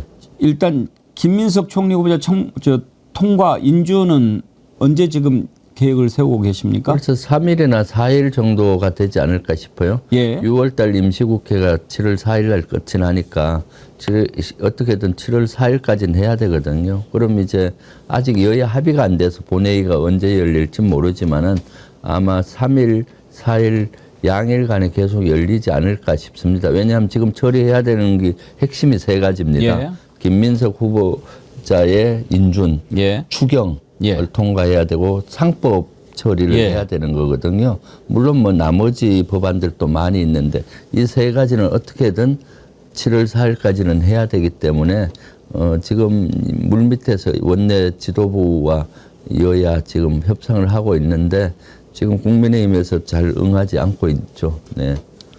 지금 나경원 의원 같은 경우에는 그런 것을 반대한다고 국회 로텐도홀에서 농성을 하고 있는데 참 그것도 보면은 농성인지 바캉스인지는 잘 네. 모르겠는데 혹시 보셨습니까? 농성하는 네, 장면? 봤죠. 로텐도홀 가서 봤습니다. 로텐도홀은 되게 시원해요. 제가 의원회관에서 본청까지 걸어갈 때 되게 덥거든요. 예. 그 로텐도홀 가니까 너무 시원하더라고요. 거기 앉아서 뭐 거기서 그렇게 하고 있어도 됩니까? 그러니까 그거는 시기, 내용, 방법 모든 게 잘못됐죠. 내용 면에서도 김민석 후보자 뭐 철회 이런 것들이 방법이 안 맞는 거, 내용도 안 맞는 것 같고요. 왜냐하면 지금 인수위 없이 들어선 정보 아닙니까? 그럼 빨리 국정에 협조를 해서 국정이 정상화하도록 도와야 되는데 그런 거고, 시기면도 지금 임기 초기에 어떻게든 비정상을 정상화하기 위해서 야당도 도와야 되는데 그렇고, 방법은 만약에 한다고 하더라도 로텐도홀 같은 데서 하는 것은 진짜로 아니라고 좀 뭡니까? 하려면 밖에 땡빛에서 텐트 치고 저 본청 앞에서 해야 되는 거죠. 그런데 거기서 그렇게 하니까 주변 분들이 많이 거기에 대해서 눈살을 찌푸는 거죠. 그래서 사실 절박함이 없는 거고 그냥 자기 정치를 한다고 보여져요. 국민의힘도 당대표 이제 선출이 곧 있으니까 그런 걸 염두에 두고 하는 것이 아닌가 보고요. 국회의원들의 농성은 사실 민의를 대변해야 되잖아요. 진짜로 국민의 뜻이 뭔지를 대변을 해서 그 대화로 안 될 때 마지막 수단으로 농성을 하는 것인데 아주 민의도 대의도 없는 농성에 동의할 국민은 저는 없다고 봅니다. 그리고 나경원 의원 윤석열 탄핵 반대하고 또 윤석열 체포할 때도 그렇게 그 앞에 가서 난리를 치고 마지막까지 그렇게 했는데 저런 모습을 보인다. 참 정치인이 그렇게까지 할 수 있는가? 본인이 오히려 석고대죄하고 있어야 그러니까요. 되잖아요. 지난번에 윤석열 내란 수계를 옹호하고 뭐 그 난리를 쳐서 저렇게 됐으면 국민께 사죄 드리고 석고대죄하고 근신하고 이래야 되는 건데 저렇게 되는 모습은 실제 바람직한 모습이 아니죠. 네.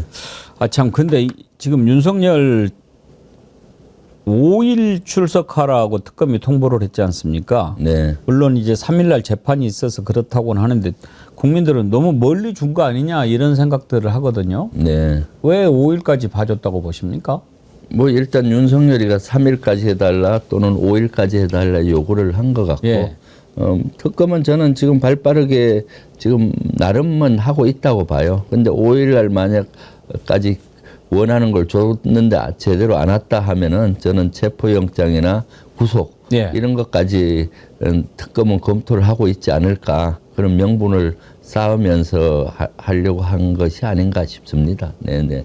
혹시 개인적으로 새 특검 중에서 어떤 특검에 제일 기대를 많이 갖고 저는 내란 특검이 제일 기대가 많이 있죠. 왜냐하면 내란은 실제 다른 것도 중요한데 내란은 국가 전체가 관계된 거지 않습니까? 예. 국가를 뒤흔들었고 피해자는 국민 모두였고 이것은 앞으로 다시는 일어나지 않게 역사적인 단죄를 해야 되기 때문에 내란 특검은 무엇보다도 저는 중요하다고 보고 있고요. 이것은 명명백백히 밝혀내서 거기에 관여된 사람은 역사적인 단죄와 법적 단죄를 같이 해야만이 다시는 이런 일이 역사 속에서 일어나지 않기 때문에 내란 특검은 역사적으로나 아주 중요하다고 봅니다. 네, 예. 이제 이재명 대통령이 취임 한 달 다가옵니다. 한 달을 맞이해서 기자회견 한다고 그러는데 지금까지 보여줬던 것처럼 이제 기자회견은 이렇게 하는 거야. 또 그런 모습을 보여줄 것 같아서 네. 무척 기대가 됩니다. 네, 네. 사실 이재명 대통령 된 뒤로 국무회의는 이렇게 하는 거야. 네. 또 뭐는 이렇게 하는 거야. 아주 제대로 보여줬지 않습니까? 그럼요. 네. 기자회견 기대해봐도 되겠죠. 아, 그럼요. 사실 제가 누누이 전에도 이재명 대표 시절에도 이재명 대표님 표현을 그렇게 했는데 귀가 많이 열려 있다. 귀가 예. 크다. 참 얘기를 잘 듣고 또 판단을 잘 하신다 했는데 그런 것들을 보여주시는 거죠. 그래서 기자회견도 이례적으로 예전엔 한 100일 만에 했는데 30일 만에 하면서 소통을 충분히 하시려고 하고 있고 또 소통해서 공감대를 형성해야 빨리 정책들이 갈 수 있지 않습니까? 그래서 그런 모습도 있고 또 자신감의 표현이기도 하고요. 그리고 지금은 비정상적인 상태지 않습니까? 아직. 그래서 빨리 정상화하기 위해서는 대통령으로서 국민들과 에게 소상히 설명을 하고 공감을 받고 가시겠다 이런 의지들이 잘 반영됐고 기자회견도 아주 잘 자연스럽게 이루어지리라고 봅니다. 사실 이재명 대통령만큼 모든 분야 민생 분야나 안보 분야에 오랫동안 고민을 한 정치는 많지 않아요. 다방면에. 예. 그래서 성남시장이나 도지사 시절에는 두루두루 다 민생에 대해서 한 거고 당대표 시절에는 사법개혁이라든가 외교, 안보 이런 데도 고민을 아주 깊게 하셨고요. 이제 다 준비가 되신 대통령이시니까 예. 전 분야에 대해서 지침도 명확하고 그런 것 같습니다. 네. 지금 이제 국토교통부, 문체부 몇 장관 빼놓고는 거의 다 이제 네. 지명이 끝났지 않습니까? 네. 그간의 내각 인선에 대해서는 어떻게 평가하십니까? 저는 역시 이재명 대통령의 그런 의중이 잘 반영이 됐다. 일단 능력 있는 사람을 예. 써서 일을 되게 해야 된다는 의지를 계속 갖고 계시잖아요. 그래서 능력 있는 사람을 쓰셨고 또 실용적인 얘기를 많이 하셨잖아요. 그래서 능력과 실용 이런 면에서 다 갖추신 분들 그리고 통합의 어떤 인사도 하셨다고 봅니다. 전에 보면은 자기 계파, 자기 사람만 썼잖아요. 예전에 그런 경우가 많고 한데 지금은 보수 진보 할 것 없이 능력 있고 일 잘하는 사람이면 쓸 수 있다라고 생각을 해서 쓰시는 것 같아요. 보수 쪽에서도 보면은 보훈 장관 같은 경우는 실적 옛날 신한국당에 있다가 이번에 대선 때 우리 당으로 왔었잖아요. 예. 그런 분들도 이렇게 발탁을 하신 거고 또 그 분야 최고들을 발탁한 것 같아요. 정은경 보건복지부 장관 예. 사실 상당히 그 분야의 전문가시잖아요. 그런 분들을 쓰신 거고. 근데 또 정은경 장관을 놓고는 이제 그 배우자가 주식 투자한 게 좀 논란이 될 것 같아서 되겠나 했는데 지명을 했어요. 네. 당에서 혹시 그 부분 좀 들여다 보셨나요? 뭐 사안별로는 못 봤어요. 저희가 검증팀이 아니니까. 예. 그렇지만은 충분히 설명하고 해명 가능하다고 본 것 같습니다. 아, 예. 네네. 그래서 그것은 청문회 때 정은경 장관 후보자가 어떻게 설명하는지 지켜볼 필요가 있는 것 같고요. 특히 민생 살리기, 경제 살리기에는 경제 분야의 경험이 많은 현장에 있던 분들 또 그런 분들을 이렇게 기용을 해서 경제 분야도 대단히 긍정적으로 보여지는 것 같아요. 네. 문체부 장관은 어제도 이제 그 조수미 씨랑 몇몇 사람들 만나서 이야기하듯이 너무나 그냥 이것저것 다 봐야 될 사람을 뽑아야 돼서 못 뽑고 있다 이런 얘기도 했는데 네. 국토교통부도 그렇고 이런 분들 좀 늦어지는 이유는 뭘까요? 뭐 여러 가지 검증 작업이라고 봅니다. 지금 국민의힘에서는 김민석 국무총리 후보자 검증할 때 뭐 별의별 걸 다 트집 잡고 예. 그것이 국정 발목을 잡게 되는 거거든요. 예. 그러니까 이번에는 제가 봤을 때 장관들 임명할 때 지금 준비 기간이 충분하지 않았지만은 검증팀들도 제대로 다 아직 못 꾸려졌을 거 아니에요. 그럼에도 불구하고 국민 눈높이에 맞는 분들 눈높이에 맞는 수준의 검증을 나름 하는데 시간이 오래 걸리고 또 거기에 가장 적합한 사람이 누구냐 그런 걸 따진 것 같아요. 네, 그러다 보니까 국토부와 문체부 장관은 좀 시간이 걸리는 것 같고 그렇습니다. 한 가지만 더요. 네. 지난번에 오광수 민정수석 낙마한 뒤로 이번에는 혹시 검찰 출신이 아닌 사람 올까 했는데 또 검찰 출신을 임명을 해서 사람들이 좀 걱정을 하기도 하는데 네. 검찰 출신 민정수석을 계속 발탁하는 이유는 뭐라고 보십니까? 일단 검찰을 잘 알아야 그걸 개혁을 하지 않습니까? 그런데 검찰 개혁은 사실은 민정수석이 하는 게 아닙니다. 법무부 장관, 행안부 장관, 그리고 그걸 뒷받침하는 국회에서 법을 또 뒷받침해야 되지 않습니까? 그래서 지금 법무부 장관으로 정성호 의원을 한 것은, 정성호 의원은 여야 관계도 원만하지만은 누구보다도 이재명 대통령과 38년지기로서 이재명의 대통령의 그 뜻을 또 검찰개혁의 의지를 잘 알고, 그래서 예를 들어 공소청으로 만든다든 이 개념을 가장 잘 아는 분이고요. 예. 그다음에 윤호중 행안부 장관 지명자분도 5선의 간록을 갖고 또 법사위원장도 하셨잖아요. 그럼 나중에 거기에 수사기관들을 또 행안부 산하로 여야 되지 않습니까? 그러면은 그런 걸 잘 아는 분이고, 그 중간 과정에서 민정수석은 검찰을 이렇게 토닥거리면서 또 잘 알아야 핵심 핀세트식으로 너는 이리 가고 이 조직은 이리 가고 이렇게 갈등을 잘 해소하면서 예. 개혁을 하기 위한 그런 거라고 보여집니다. 네.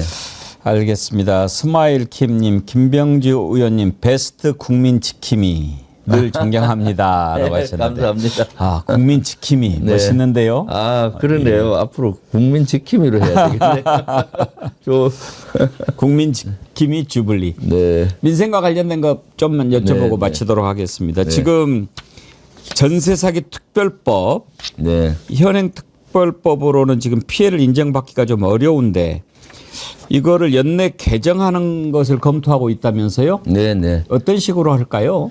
일단 작년에 전세사기 특별법이 개정이 한 번 됐었고요. 예. 그래서 전세 사기 피해자분들 그 여러 가지 피해를 좀 최소화하기 위한 노력을 한 1조 이상 또 예산도 투입이 됐지만, 그래도 피해를 보상하는데 그 범위라든가 이런 것들이 되게 어렵게 돼 있습니다. 그래서 최근에 보면 서울시에서도 서울시 청년 안심주택 예.